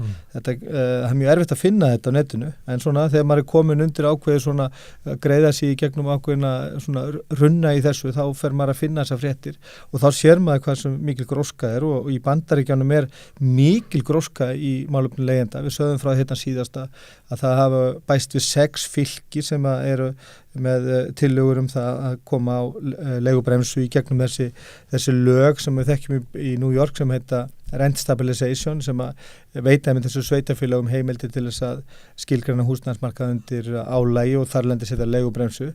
New York reyndi að koma enn frekar lögum í gegnum fylkisþingi núna haustið 2021 þar voru aukna kröfur leigubremsu þar að segja að hún takmarkað við 3% þeim tókst ekki að koma í gegnum þingið ég var ekki búin að athuga hvernig þetta var meðluna á þessu nákvæmlega var en hún fór inn í þingið þessi tillaga og fekk ekki brautargengi þar en borgarstjórar og sveitarstjórar í fylkinu voru mjög óánægðir með þetta og bundu mikla vonir við að þetta færi í gegn en þeir tóku málinu í sína eigin hendur og það eru 8 sveitarfélög í New York ríki 8 frekar en 6 sem að eru með þessi mál á dagskrá núna og það eru 2 þeirra búin að samþykja þetta frumvarp, það er að segja Albany og Kingston í New York, þau eru búin að samþykja þessar leigubremsur og meiri segja Kingston sem er nú svona vinsælt uppasamfélag, leigusala hafa verið að leita þangað í auknum mæli vegna þess að þetta er svona, hefur verið svona Instagram vinsælt svæði og hérna gömul hús og fallegt ásýndar og leigusala hafa verið að leita þarna til þess að kaupa eignir. Þeir eru ekkert endilega að koma til þess að byggja, þeir eru að kaupa eignir til þess að geta hækka leiguna. Borgarstjórnin í Kingston ásamt samtökum leigjenda og funduðu oft með þeim út af þessu ástandi þar sem að þetta svo kallar vacancy rate, ég kann ekki íslensku að hugta að gefa þetta, þar sem að sko laust húsnæði var komin í 1,6% á svæðinu, að þeir kröfðust þess hluti borgarstjórnar í Kingston ásamt leigjendum að leiga myndi lækka 30%. Og það er bara samþykkt í borgaráði eða borgarstjórn og er bara gilda reglur í sveitafélaginu. Það hafðist ekki gegn. Það náðist hins vegar sátt hjá 11 af 13 borgarfulltrúum þarna í Kingston að sveitafélagið myndi láta leigu, að skilda leigu svolítið lækka leigu 15%. Þar sem það var samþykkt ásamt því að setja á þess að 3% leigubremsu en vel að merkja bæði samtöku leigursala í ríkinu náttúrulega kærðu þetta og dómstóllinn í ríkinu samþykkti leigubremsuna en hins vegar lækkunina ekki lækkunina, hann hafnaði lækkunni en það er búið að áfríða þessu til Hæstaréttar og borgarstjórnin í Kingston er mjög vongóðum að þetta nái fram að ganga en það telja þeir sig hafa heimildi fyrir þessu en þetta er svona ákveðin svona viðhorfsbreyting, þarna fer borgarstjóri fram og með auki meirihluta borgarstjórnar og leggur reglur í sveitarfélaginu að leiga skuli lækka ákveðin prósentstig og mér finnst þetta mjög merkilegt og þetta er fyrsta skipti sem þetta er gert. Hér er í fréttum oft sagt frá því að leiga eigi að hækka, fasteignaverð hafi hækkað svo mikið undanfarið, hækkað náttúrulega mikið í COVID þegar það var eilítið slaki á leigumarkaðnum þegar komu túristaíbúðunar kom inn á markaðinn og það var svona falskt ástand sem var svo þegar COVID fer og ferðamenni koma aftur og þá kemur mikið að fólki til þess að sinna þeim fyrir utan flótta fólk frá Úkraínu og Venezuela. Þannig að nú er svona ýmis merki þess að fasteignamarkað sé að skrúfast upp og við heyrum mikið af hækkunum, Ölmu, leigufélagi og fleira. Og þá kom alltaf einhverjir spekkingar í fréttinnar og segja það að það sem að fasteignaverð hækkaði mikið undanfarið, að þá er á leigan inni bara töluverða hækkun.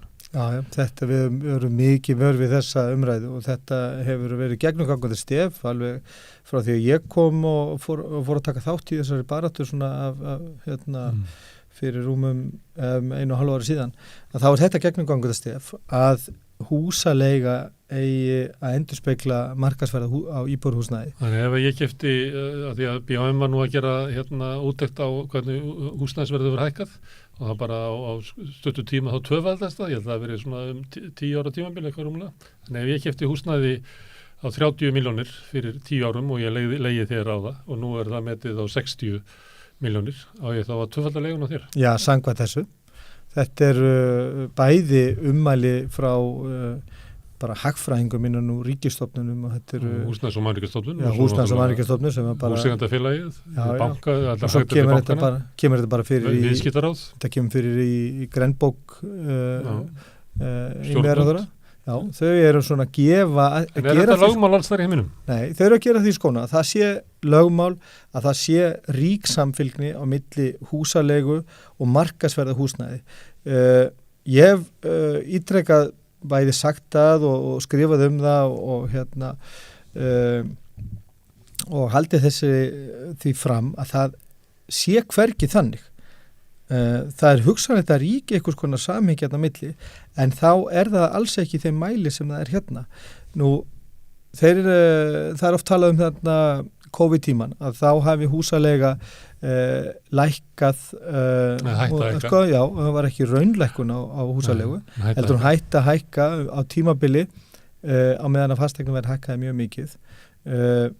Þá oftast verið að líta til þessara svona síðustu 2 ára að nú eigi húsalega, þessi innistæði fyrir því húsalega hækki vegna og svona ekki hækkaði sama takti á húsnæðisverð síðustu 2 ár, en ef við lítum tilbaka, nú var ég að skoða bara nýjustu línuritin frá Eurostat, þau voru að gefa út núna í febrúar uppgjörstölu fyrir 2022 og þetta svo sem línurit sem að ég hef búin að vera að skoða undanfariði ár, þau líta nánast eins og út bara eins og gamlu línuritina, bara bæta 1 ári við, en bara svona við lauslegan útreikning á þessari samfylgni að milli húsalegu og fasteignaverðs, þá hún bara í sumum tilfengum bara 4-falt minni á meginlandi Evrópu heldur en hérna á Íslandi. Það dæmi það að ákveðnu tímabilin svo 2018 til 2020 þá hækkar húsalega 88,5% af hækkun húsnæðisverð. Á sama tíma hækkunin 29, samfylgni í Evrópu þá 29%. Þannig að þetta er þrefalt herri samfylgni á milli húsalegu og markaðsverð. Sjálfsögða hér að velta út í leiguna ef að fasteignaverð hækkar. Já, og ef við lítum svo aðeins bara lengra aftur í tíman frá því að húsnæðismarkaðir í Evrópu tóku svona aðeins við sér eftir efnahagshrunið að þá svona eru svona marktakari tölur. Við sáum það reyndar fyrir efnahagshrunið, þeir ekki með tölur reyndar mjög langt aftur í tíman, en á meðan að húsnæðisverð að hækka þetta 2-3% ári þarna á svona eftir hrunsárunum 2008, 9, 10 að þá hangir húsalega og þá liggja þessa línur á línurutinu tildulega svona samsíða. En svo þegar að breytingar fara að gerast á húsnæðismarkaði þá fylgir leiguverð ekki eftir. Það að segja bæði við lækkun og hækkun. Leigan búin að vera sömu í línulegu fæslunni í Evrópu alveg síðasta 1,5 áratug á meðan að það hefur verið flögt á húsnæðisverði sem segir okkur það að svona undir ef við gerum ráð fyrir því að svona meðaltali þá séu svona einhver markasöfl sem eru hefðbundin í gangi á meginlöndinu þá virðist ekki vera neitt samhengi á milli húsalegu og markasverði húsnæðis frá 2017, árslokkum 2017 og til ársloka 2022 þá hækkar húsnæði í Evrópu það bil 35%. Það segja svona meðaldarshækkun á þessum tíma á meginlandinu, en húsalega hækkar bara 7%. Það segja einungis 1/5 eða 20%. Á sama tíma hækkun hérna 61% og húsalega hækkar 30%. Þannig að bólueinkenni fasteignamarkaðarins sem að verða út af bara ýmsum ástæðum, út af aðgengi að lánsfé, út af frambóðu og öðru slíku, að þau kom ekki endilega fram í hækkun á húsalega í Evrópu. Nei, alls ekki. Það ríkir eitthvað annars sem hér á að setja bóluna sem var á fasteignamarkaði inn í leigumarkaðin.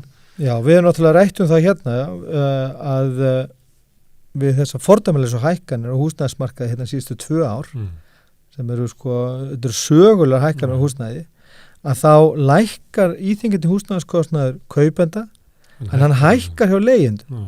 Þannig að þetta er undarleg hagfræði sem við gengst hérna heima. Þetta er bara þetta er sorgleg starrinn. Þú nefndi grænbók á hann, hún liggur frammi. Hvernig veistur hana? Grænbók húsnæðismarkaðin? Já, Sigurður Inga? Já, hún ég var svolítið lengi átt að með á því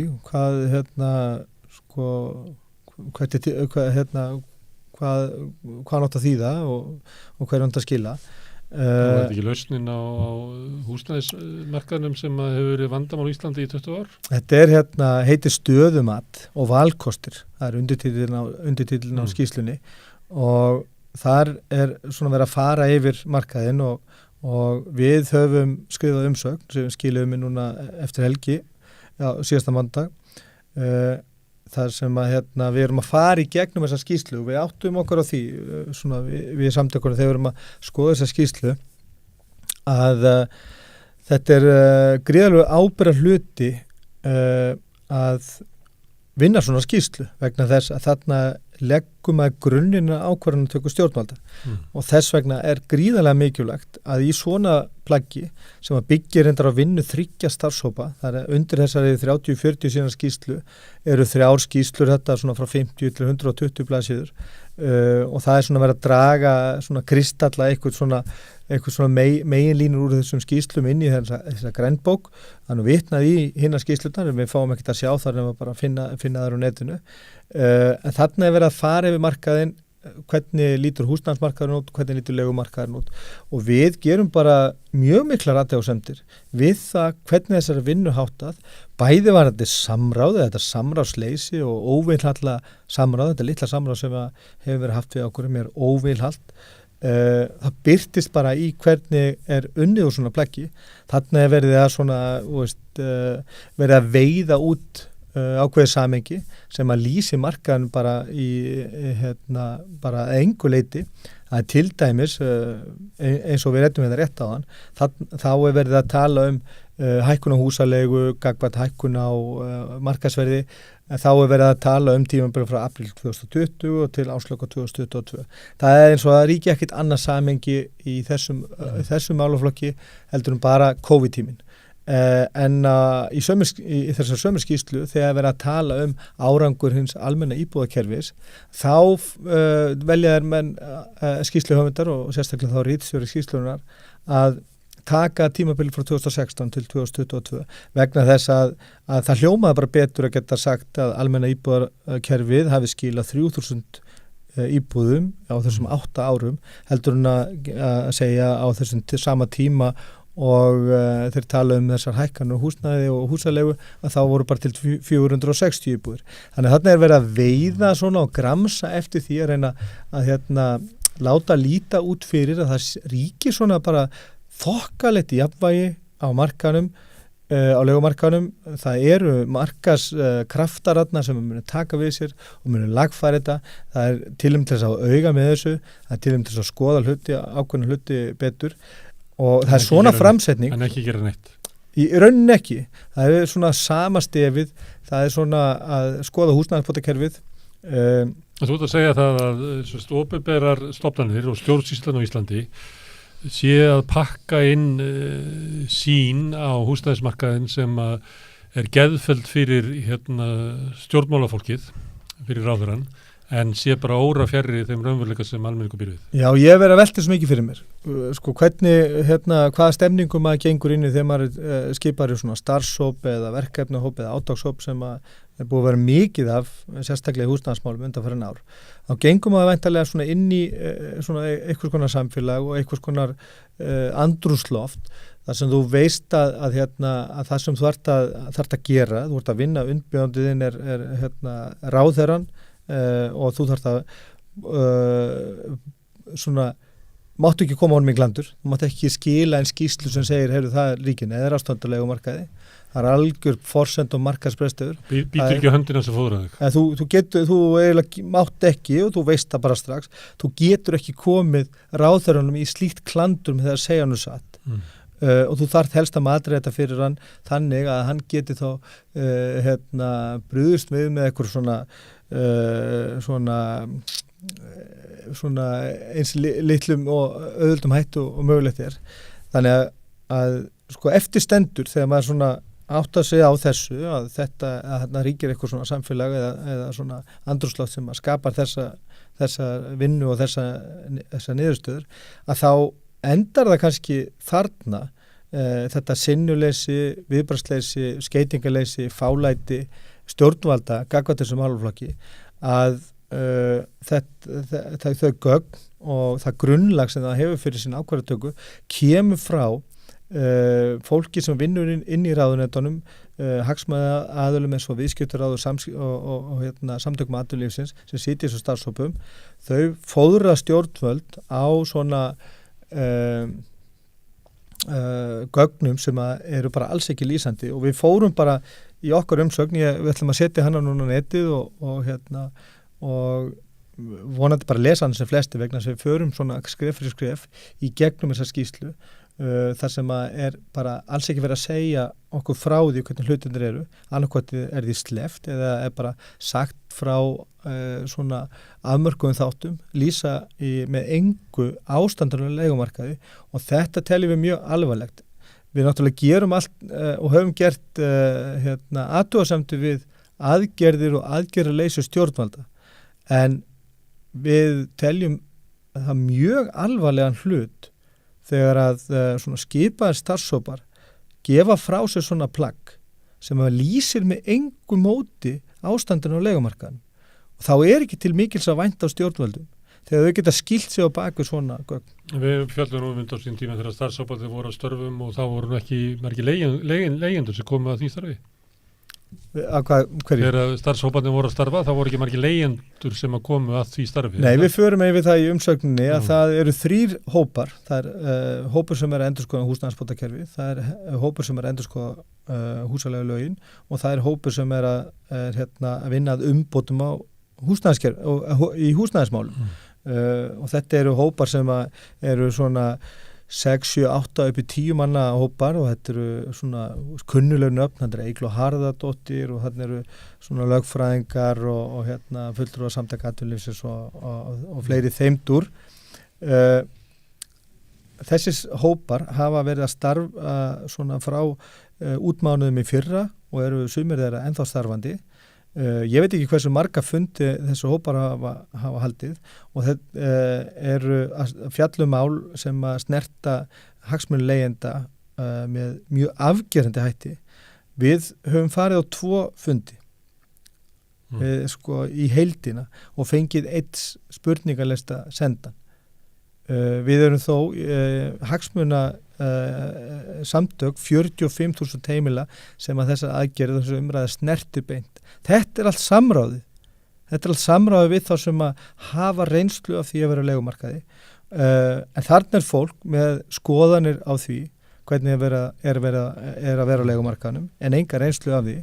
Og ég vil bara meina það að fólk sem hefur enga reynslu af til dæmis þessu leigumarkaðnum en hefur skoðan á honum og hefur sérstaklega skoðan á því sem að leigjendur sjálfur segja, þeim gengur bara ekkit gott til. Þannig að fólk sem að andmælir í sífellu reynslu þeirra sem að búa við eitthvað ástand, þeim bara þeim gengur ekki gott til með því. Og það bara mín upplifun og það mín sannfærða upplifun. Áttu við að þessu með svona fordóma að horfa yfir að skoða húsnæðismarkaðinn og ef við getum nú alltaf að fara að tala við leigjendur því að það verður eitthvað viti í þessu leigjendur þá verður náttúrulega búin að kaupa sér íbúð. Já, þetta nú eitt af með þetta kom nú fram í fréttinu frá Írlandi að það eitt af úrræðum stjórnvalda akkurat núna við þetta að aflétta þessu banni á uppsögn leigusamninga að settu inn klásúlu þar sem að leigjendur verið gert heimilt að kaupa húsnæði sem það býr í og það var neitt stjórnmálamaður sem að mitt sagði bara ef að leigjendur gætu keypt húsnæði þá væri þeir ekki leigjendur en ég veit ekki hvort þetta séu fordómar en þetta þá horfum við á þannig 45.000 heimili, ég meina ekki helmingurinn þessu útlendingar, þau eru nú alltaf að fara að kjósa mig þannig að 20.000 eftir ég held þetta sé mikið, já, ég held þetta sé þekkingaleysi ég held þetta sé skeytingaleysi gagvat svona því að þetta getur nú alltaf verið svona erfitt og meðalögin í landinu eru svo há og eignastæði heimilæðinu hefur aldrei verið betri og allt þar fram til göttunum. Vandamáli sé ekki í kjör leigjenda, heldur hvað leigjendur kvarta mikið?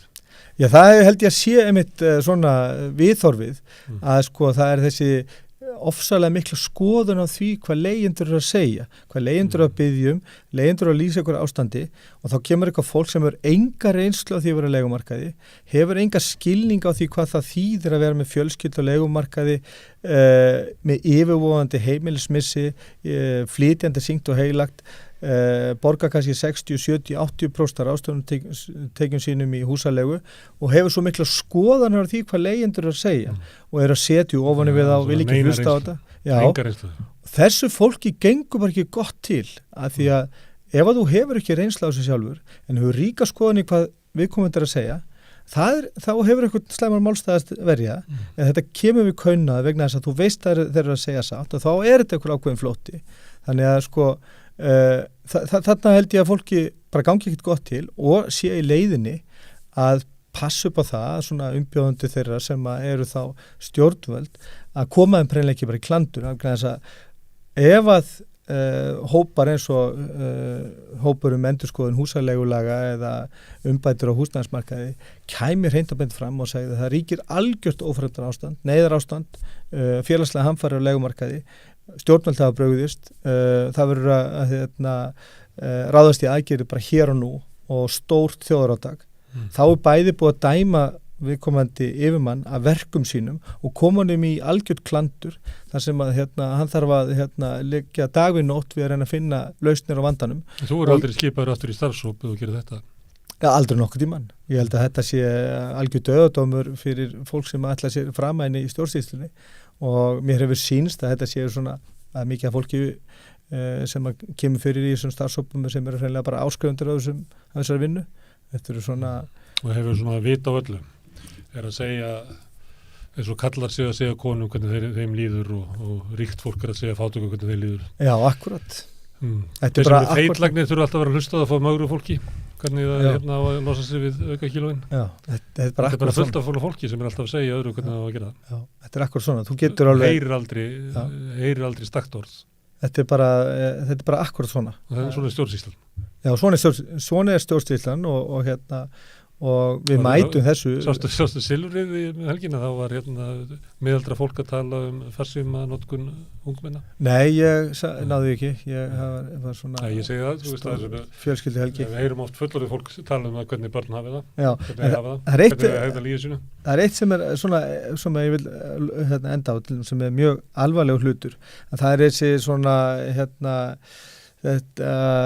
með stærri leigumarkaðins og það kom nú bara fyrir á sömu blaðsíðunni í þessari skýrslu sem að sýnur nú bara hversu þetta er svona einhverleiti bara óvöndu vinnubrögð að það er verið að segja okkur að leigumarkaðurinn sé svona að hámarki 34.000 heimili.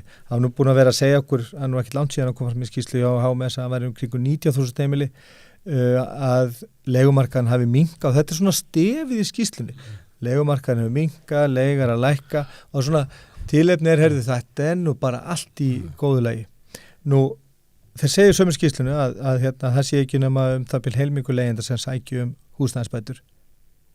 En það voru 21.600 heimili sem fengu húsnæðisbætur í 2021. Það voru 40.000. Þeir voru tæplega 25.000 sem sóttu þau. En á sömu blaðsíðu segja þau að leigumarkaðurinn sé hámarki 34.000 heimili en á sama tíma að 50% heimila sækjum húsnæðisbætur. Ef 50% heimila sækjum húsnæðisbætur og það voru 25.000 umsækjendur.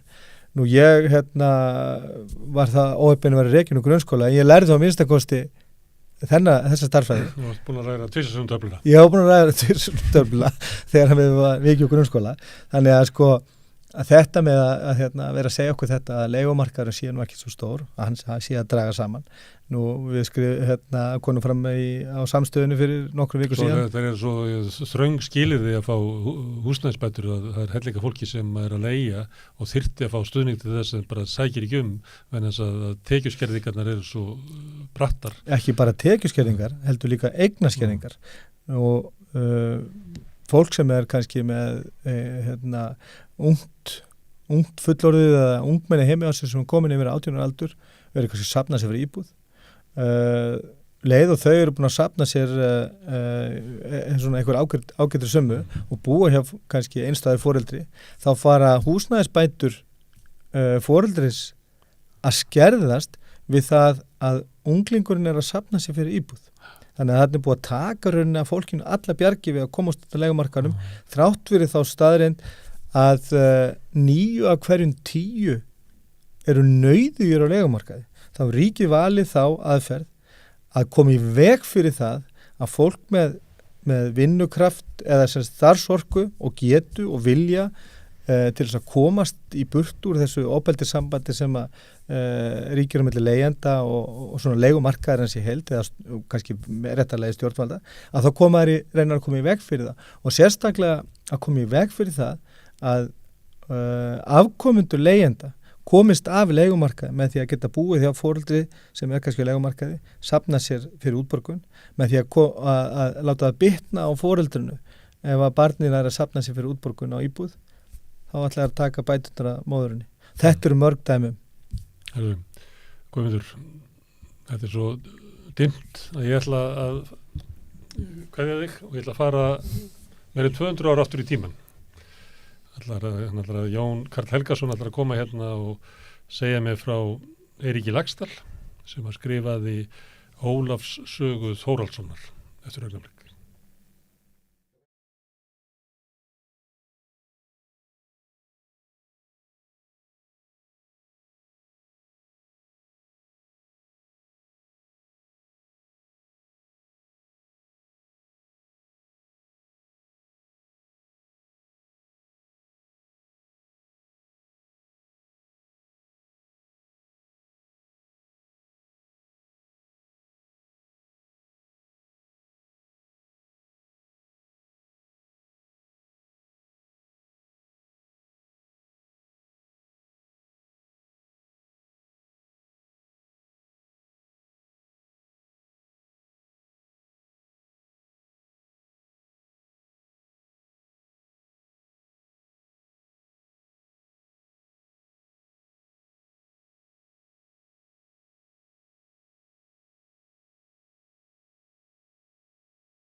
Herðu, já, hann komin hingað Jón Karl Helgason, bókmennafræðingur, og við ætlum að spyrja hann bók sem heitir Ólafs saga Þórhallssonar, sem ég veit ekki, getum við sagt þetta að vera svona hálftýnd gersim í íslenskri bókmenntasögu?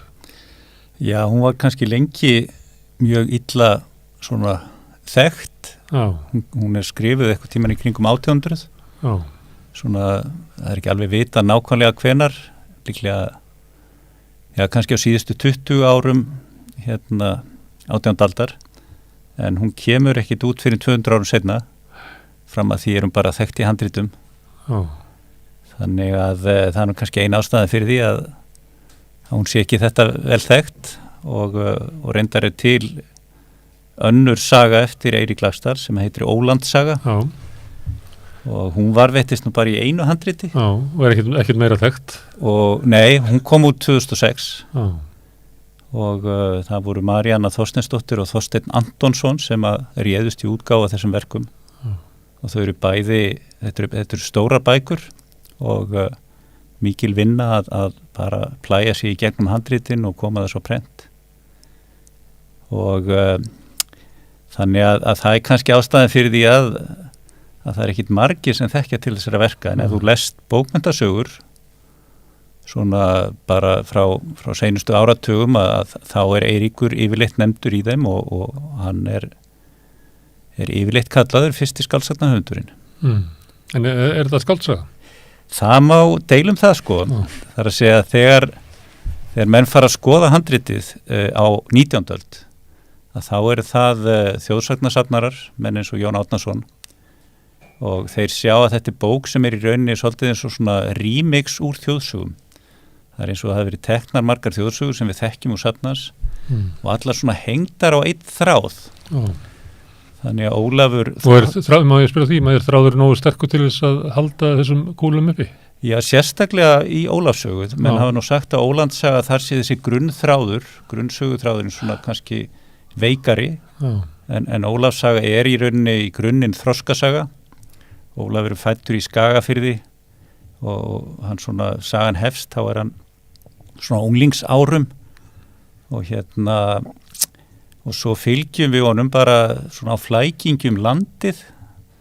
Hann byrjar að fara til Drangey og verður þar ástfanginn af einhverju huldukonu sem býr neðanjarðar og nú alltaf að ekki bara verða á vegi huldukvenna heldur yfirleitt endarinn upp í rúmi hjá þeim en eiginlega svona svo til hver einasta kona sem hann hittir sem einhverju skiptir, hún byrjar á að segja honum sögu sína og það yfirleitt einhver þjóðsaga eða þannig hljómanum þegar maður fer að lesa hana þannig að manni virðist að Ólafur hafi svona safnað þessum þjóðsögum eða þekktar og ákveð að búa til einhvers konar svona umgjörð þar sem hann gat hellt öllum sögunum svo ég helli nú hérna niður vatni mínu hellt öllum sögunum sko í þessa umgjörð og þetta var nú stundu gert svona á miðöldum eða ekki búin til svona sögur þar sem fólk kom saman og fólk sagði sögur. Jú, þetta í rauninni mjög þekkt form þá má kannski segja að allt fram á 19. öld að þá voru kannski flestir sem voru að vinna með munnlega sagnahefð og þessar svona ævintýri og þjóðsögur að þeir voru mjög ofta að byggja ykkur umgjörð í kringum þetta og þekkt verk eru Kantaraborgarsögur Chaucers, Tídagra eftir Boccaccio þannig að þetta svona alveg í mjög rótgróinni hefð en það sem að kannski svona einkennir sérstaklega Ólafs sögu að grunnsöguþráðurinn hann sko þannig uppbyggður að þessir útúdúrar sem manni finnst vera að þeir fara að tengjast inn í aðalsöguna þannig að þetta verður svolítið sterk hefð og þetta svo sem ekkert einstæmi, það voru ýmsir höfundar að vinna með svona svipað form bara á 16., 17. og 18. öld og þetta voru kallaðar stundum svona skúffusögur þess að þú ert að draga út svona eina skúffu og svo held ég að það sem hafi svona sko veitt þessum skáldum svolítið innblástur í rauninni 1001 nótt sem náttúrulega dæmum svona það sem sagður sögur hengdar upp á þráð. Já, af því að það einn grunnsaga, það er ung kona sem að giftast Soldóni eða Kalífa og hann ákveðin í að drepa hana eftir brúðkaupsnóttina því hann vill sjá til þess að hún verði sér ekki ótrú og hefur stundað þetta að giftast konum og sanga hjá þeim í eina nótt en hún í rauninni eiginlega býður sér fram í þetta hlutverk og fer að segja honum sögu að mótni þannig að það er spennandi saga, hann ákveður að fresta aftökunum einn dag og þannig heldur þetta áfram í 1001 nótt sko. Verður framhaldssaga hún hættir á svona cliffhanger svo að hann vilji heyra meira. Já og það sem að maður sér í 1001 nótt að hún í rauninni býr til svona sko nokkur spennumoment að í einni sögu sem hún segir einhver persóna sem fyrir að segja annarri persónu sögu og í þeirri sögu sko önnur saga sögð og maður kannski komin inn í svona 4. eða 5. kjallara í þessum frásögnum. Og finnur líkindi með því í Ólafssögu? Já, það sko þetta kannski algengara í Ólandssögu en það dæmum þetta í Ólafssögu, það er svona þáttur sem að kallast þátturinn af Ólafi Hrólfssyni og Dvalinn og þar förum við alveg inn í sögu og svo þeim lokað smátt og smátt.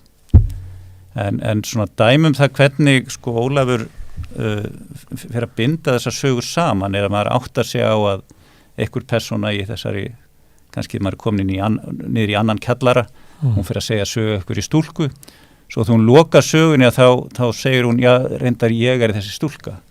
Þannig að það sem manni virðast vera 2 ólíkar sögur, það renna saman, ég kalla það verður svona skamhlaup á milli þeirra. Og Eiríkur leikinn í þessu?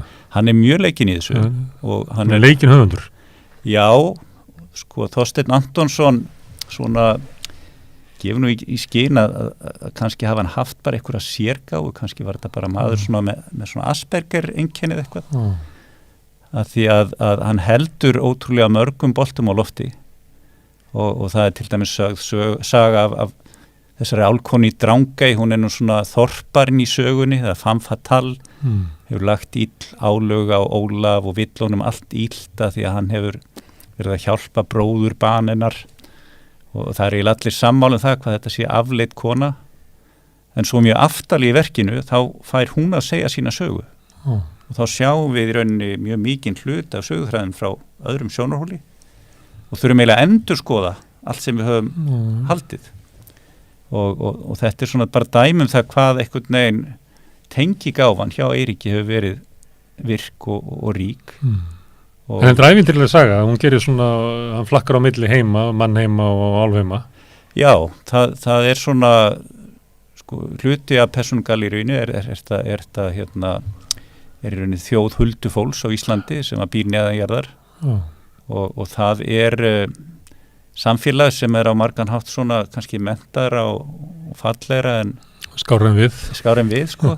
En svo á hann líka sko samskipti við fólk sem eru útlagar á Arnarvatnsheiði og líka biskupinn og hann heitbundin konu á Hornafirði sem heitir Ólöf, reyndar eins og síðasta kona Eiríks sjálfs.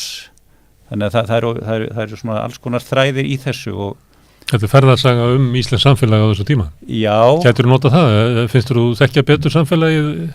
Já, sko samfélag, sko annars vegar íslensk samfélag en svo er raun einhver valkostur við þetta samfélag. Og þar bara kannski aðra réttar reglur í gangi og Ólafur, hann nú sko sakaður að bera ábyrgð á dauða einnar konunnar að því hann hafi sprengt hjartað í henni með því að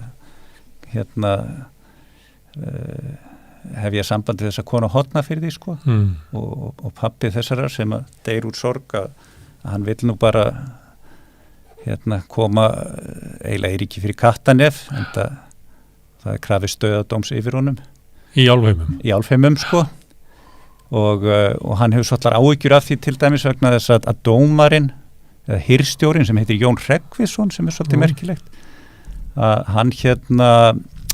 hann var líka ástfanginn að þessari konu sko og var svona ganga eftir með grasið í skónum, hann sér fyrir sér sko að hann mun ekki fá réttlæti Ólafur sko en það er persóna sem heitir Góðhjálp sem að sko nú stjúpsystir þessarar konu sem hefur dáið og hún segir í álfheimum að þá viljum við að réttlæti sigri og það svona kannski svona ákveðin viðmið sem að hann kannast ekki við úr mannheimum þar og svo líka mjög merkilegt sko því stóra hlutverk sem konur hafa þarna að þær gegna stórum embættum og það í rauninni þær sem eru alltaf að hafa vit fyrir Ólafi og það til gríðarlega merkileg og góð MR-ritgerð sem að Maríanna Þorsteinsdóttir sem vann að þessari útgáfu skrifaði þar sem hún varpar ljós á mjög margar hliðar á sögunni, tveggja heima sín heiti sú bók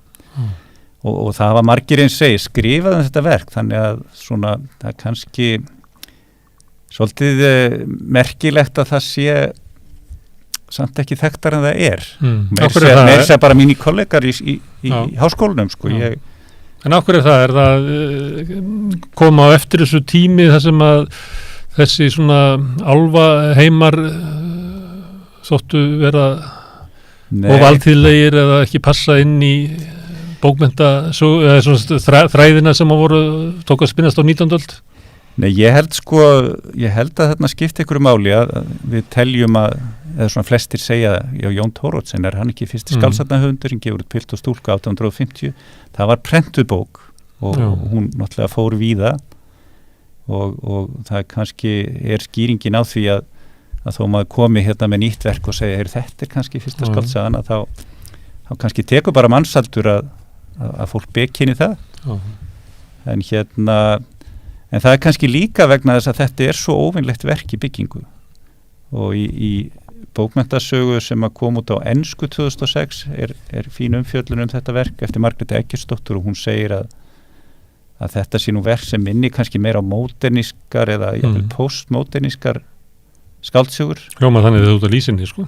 En þegar maður fyrir hins vegar að skoða, bara ef þú skoðar 1001 nótt eða þessar skáldsögur sem eru að koma út á kannski sérstaklega 18. öld að þar eru menn bara með alls konar tilraunamennsku sjálfsmeðvitaða sögumann og í rauninni það sem oft talin fyrsta svona evróska skáldsagan Don Quixote að hún hefur svolítið af þessum einkennum að í Don Quixote eru persónur eitthvað að velta fyrir sér bókum eftir Cervantes sem eru upp í hillu þannig að kannski þessi hugmynd okkar svona hennar sjálfsmeðvitaða nútíma og þessa sjálfsmeðvituðu list að þetta hefur bara fyllt sagnamennsku frá upphafi. Já. Og það, þú sér... Kannski nýliðin tími frekar hléfrá því heldur en... Já, eða sko einhverjir fræðimenn sem hafa skrifað þetta segja í rauninni að það hafa alltaf verið svona 2 hefðir í skáldskapnum að það kannski svona raunsæðishefðin þar sem að þú reynir að segja frá í réttri tímaröð og svona í rauninni reynir að láta lesandan trú á verkið og svo eru kannski svona þessir fjöllistamenn sem eru með marga bolta á lofti og hérna eru alltaf að segja þetta skáldsaga, ekki trúa þessu og svo framvegis sko. Þannig að ég held bara að þessar hefðir hafi verið í gangi eiginlega bara alveg frá því á dögum Grikkja og Rómverja sko. Svona ytri og innri einhvern veginn skipting. Já. En hvað getur sagt mér Eirík? Já, það nú ekkit ofsalega mikið vitað mannin.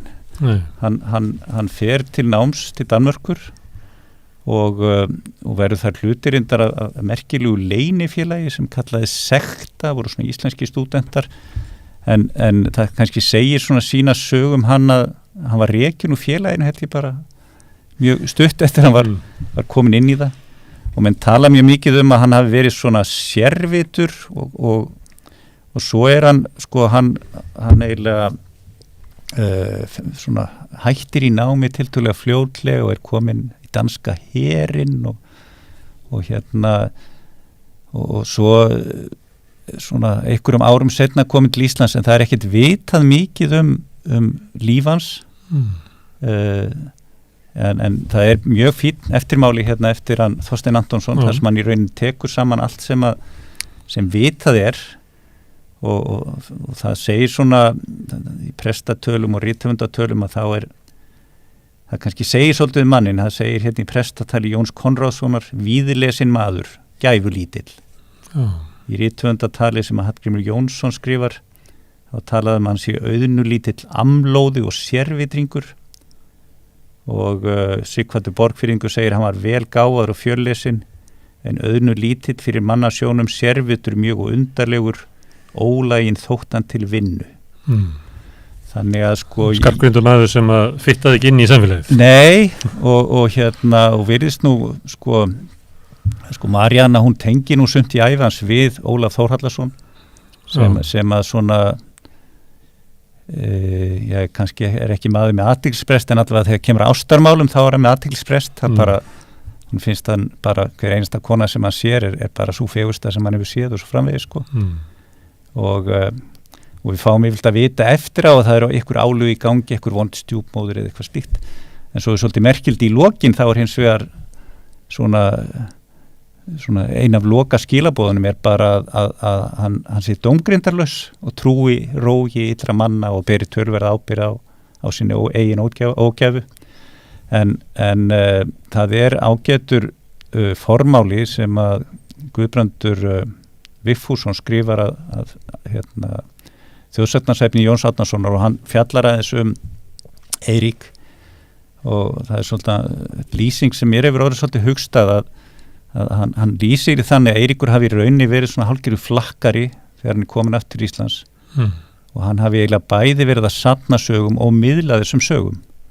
og það eru til þessi, getur sagt þessi 2 verk Ólandssaga og Ólafssaga og Ólandssaga greinlega ekki fullbúið, hann ekki búið með verkið og menn greinir á það hvort að endirinn á þessari sögu sé bara svona eins og klift sé á þráð eða hvort sé eðlugur endir en Guðbrandur hérna gefur svona til kynna að jafnvel hafi Ólafur ætlað að búa til úr þessum sögum sko stærri heild þannig að mér hefur dottið í hug hvort að mig líkjónum við sko á svona 17. og 18. öld að menn voru að gera eitthvað sem að sko þetta kalla smámunasafn, enska hugtækið svona cabinet of curiosities voru kannski með svona skúffur eða jafnvel svona svolítið eins og prentmót og fóru að setja svona hérna var eitthvað skrítið fyririldi og hérna var eitthvað sem þið fundu nýri fjöru og það virðist kannski vera bara að hann hafi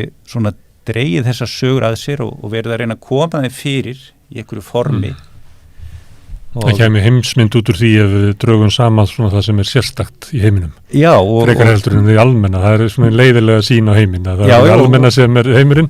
Þetta svona mynd af því sem sérstakar, safnið saman. Já, og við fáum í rauninni alveg heimsmynd. Við fáum þarna fólk af öllum stigum samfélagsins, alveg upp í biskupinn og kannski það sem einna merkilegast að við fáum mjög sterkar kvenpersónur þarna og það svona það svona svolítið þvert á kannski það sem í samfélaginu að í heimi álfa og huldufólks að þar eru konurnar allavega jafn mikilvægar ef ekki mikilvægar en kallbenningurinn En getur þú séð fyrir þér hvað hann ætlaðist til með þessu? Var hann að vonast til þess að þetta gefið út eða var hann bara með þetta í einhverju skjóðu og las upp úr þessu eða hver svona útgáfusagan af þessu? Já, það það eru til nokkur handrit af Ólafs sögu og það talið eitt af þeim sé eigin handrit hans sjálfs og mann dettur í huga að hann hafi haft það með sér og haft svona ofana fyrir sig með því að segja þessar sögur eða lesa upp úr þessu handriti milli bæja og eitt af því sem gefur það til kynna að grunnkaflaskiptingin hérna eru 4 kvöldvökulestrar þannig að allavega svona eins og hann leggur þetta verk upp að þá sé þetta verk til að miðla á kvöldvökum og kvöldvökur voru bara sjónvarpsstöðvar síns tíma þú bara þurftir að fara á milli bæja það var haft meira fyrir útsendingunni þannig að en hann hefur gangandi skemmtidagskrá með þessum sögum. Já og kannski bara dæmum svona það sem að þeir hafa nú kallað þetta Sigurður Gylfi Magnússon og Davíð Ólafsson berfættu sagnfræðinga að það á 18. og 19. öld greinlega það eru menn sem að svona starfa að bókmennta við bókmennta iðkun eru að yrkja erfikvæði fyrir fólk og eru að skrifa upp sögur og svo framvegis og hann svona allavega í jaðri þessa hóps greinlega en náttúrulega á þessum tíma ef að þetta verk skrifað 1800 það nýfærð að prenta veraldlega bækur hér á landi og kannski flestir svona sem voru að skrifa handrit, þeir voru ekki að hugsa endilega útgáfu á bók, heldur frekar einmitt bara að halda þessu lifandi, halda efni lifandi með munnlegum sagnarflutningi og svo eins svo voru menn auðvitað að kópera handritin og svo framvegis þannig að þetta er svona bókmennta vettvangur sem allt öðru sem við sjáum fyrir okkur í dag. Hefur það haft ykkur áhrif og bókmenntir aðras? Þetta verk? Já. Ég veit það ekki. Mér finnst þetta er hún í kjallara og ég veit ekki hvort séu bein áhrif. Ég var nú bara, ég hitti Sjón daginn, hann segir að Ólafs saga sé bara einhver almerkilegasta bók íslenskra bókmenntasögu og hann eiginlega mjög svona hrifinn af þessari hugmynd að þessi fagfræði sé í rauninni komin frá Persíu og Indlandi og í gegnum arabískar heimildi líka að þetta þannig að og þá þetta sé svona eins og einhver svona hálf leyndur þráður sem ekki mikið ræktaður en rýstast einhvern veginn íslenska menningu eða hvað. Já og það má kannski segja að það hefur alltaf verið höfundar sem eru að svona tengja sig við þessa hefð og 2 höfundar sem eru taldir svona eða kannski annar talinn vera svona innblástur fyrir svona postmoderníska bókmenntir Borges að hans uppáhaldsbók var 1001 nótt og hann skrifar ritgerðir og smásögur sem að vísa í það það annar höfundur Karin Blixen en ef við erum að hugsa svona samtíman þá var bara hægt að taka kódex eftir Sjón sem að í raunnið skáldsögur sem að skrifar á mjög löngum tíma og hafa eitt svona grunnsöguþráðin eru svona, við getum kallað svona Cabinet of Curiosities svo bara höfundar eins og Bragi Ólafsson hann hefur verið að leika sér með svona sögumennin í sögumönnum, Ófeigur Sigurðsson annar, þannig að þessi hefð alveg lifandi í samtímanum. Og þau sem eru að hlusta á okkur og finnst þetta að vera spennandi höfundar, þau ættu að kynna sér þessa bók. Já, það ættu allir að kynna sér en sérstaklega þeir sem eru einhvern veginn þarna megin. En það ættu allir að kynna sér sögu Ólafs eða Ólandssögu, sko. Þetta eins vegar verk sem kalla á virkan lestur. Og það kannski það sem merkilegast við það, sem lesandi, þú ert komin inn í þriðju sögu, þar sem að konu að segja konu hérna. Það var ekki gott að vera í símanum á sama tíma. Nei, að þú þarft svolítið að átta það á býtu hver er sögutráðin, hvernig tengist þess að saga hinni. Þannig að þetta verður næstum eins og gestaþraut. Og hérna þannig að þeir sem hafa gaman af því að lesa svona frásatning sem kalla á þáttöku, að þá eru þetta tímanlaust verk sem gaman að skoða. En bókmenntir, það er svona eldri bókmenntir og eldri sögur, það tala svona missterkt til samtíma, svo getur bara breyst í samtímanum og allt innu opnast og það er einhver tímabil sem allt innu kallar einhvern veginn meira á okkur. Þetta er svona að því að fortíðin er einhvern veginn og sagan er einhvern veginn með okkur. Ef ég myndi spyrja bara eins og frekun úttíminn, hvaða erindi á þessi bóku við okkur? Þú getur alveg spurt bara hvað það erindi eiga bókmenntir við okkur almennt, sko. Það er svo sem ekki tilneitt einfalt svarið því. Og ég held sé engin tilvíðan að þessi bók kemur út 1987. Það er nú alveg upphafi ferils Sjóns, súrrealistans. Og hérna sko að það er í bókmenntasögunni svolítið merkileg tímaskekkja að hérna kannski passar hún bara inn í ýmislegt sem var í gangi 1987. Hérna kallast kannski bara á við töfraraunsæði sem vorum að fá frá Suður-Ameríku á sama tíma og svo framvegis. Og við getum sagt með sama hætti að 1001 nótt sem að er nú, sko, það er talið að kannski hafi verið að mótast svona sem safn kannski á 8. og 9. öld, eitthvað staðar í Austurlöndum, ratar til Evrópu, sko, í byrjun 18. aldar og hefur gríðarlega áhrif þar inn, sko. Þannig að hvort sem að, sko, einhverjum ástæðum, bækur lenda inn í samfélaginu á ólíkum tímum. Þegar það er tilbúið að taka við þeim. Það getur vel verið, sko, það getur vel verið og það er virðast eiga erindi. Ég veist að það hefur verið erfiðar að tróða pilt og stúlku og mann og konu inn í 84, 85, 86. Já, sko, ef það hefur verið alveg ný uppgötun. Við höfum haldið að, sko, fyrsta skáldsagan hefur komið út 1902 en hérna en það eru kannski svona hefðbundnari 19. aldar skáldsögur heldur en þetta verk og ég... Við erum líka heim svona fantasíu heimum, það eru heilir bara bóka deild orðið til á síðustu árum sem eru fantasíu sögur fyrir hvað er að kalla hálffullorðna eða ungfullorðna. Já, það er mikil fantasíu. Gætirðu lagt þessa bók þar?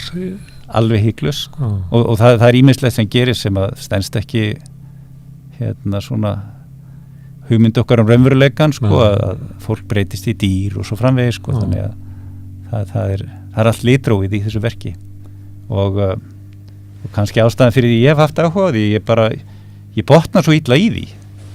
Mér finnst svo merkilegt að einhver maður 1800 hafi bara með sko með sinn penna og hérna og blöð einhvern veginn verið að komponera verk sem er svona skrítið og svona flókið og einhver leiti er þetta kannski bara svona afurð, sko, barokktímans. Bara þú hugsaður sko fúkur Bachs, það sem að hann setur á stað eina hérna laglínu og svo setur hann aðra af stað þegar hinn er byrjuð að það er svona, já, þetta er svona flókin smíði sem ég veist bara svo forréttilegt að sökkva mér í. Herru, Jón Karl, takk fyrir að koma hingað við Rauðaborðið og segja okkur frá Eiríki Laxdal og Ólafi Þórhallssyni. Takk svo leiðis. Þetta látum við vera lokin í þættinum í kvöld.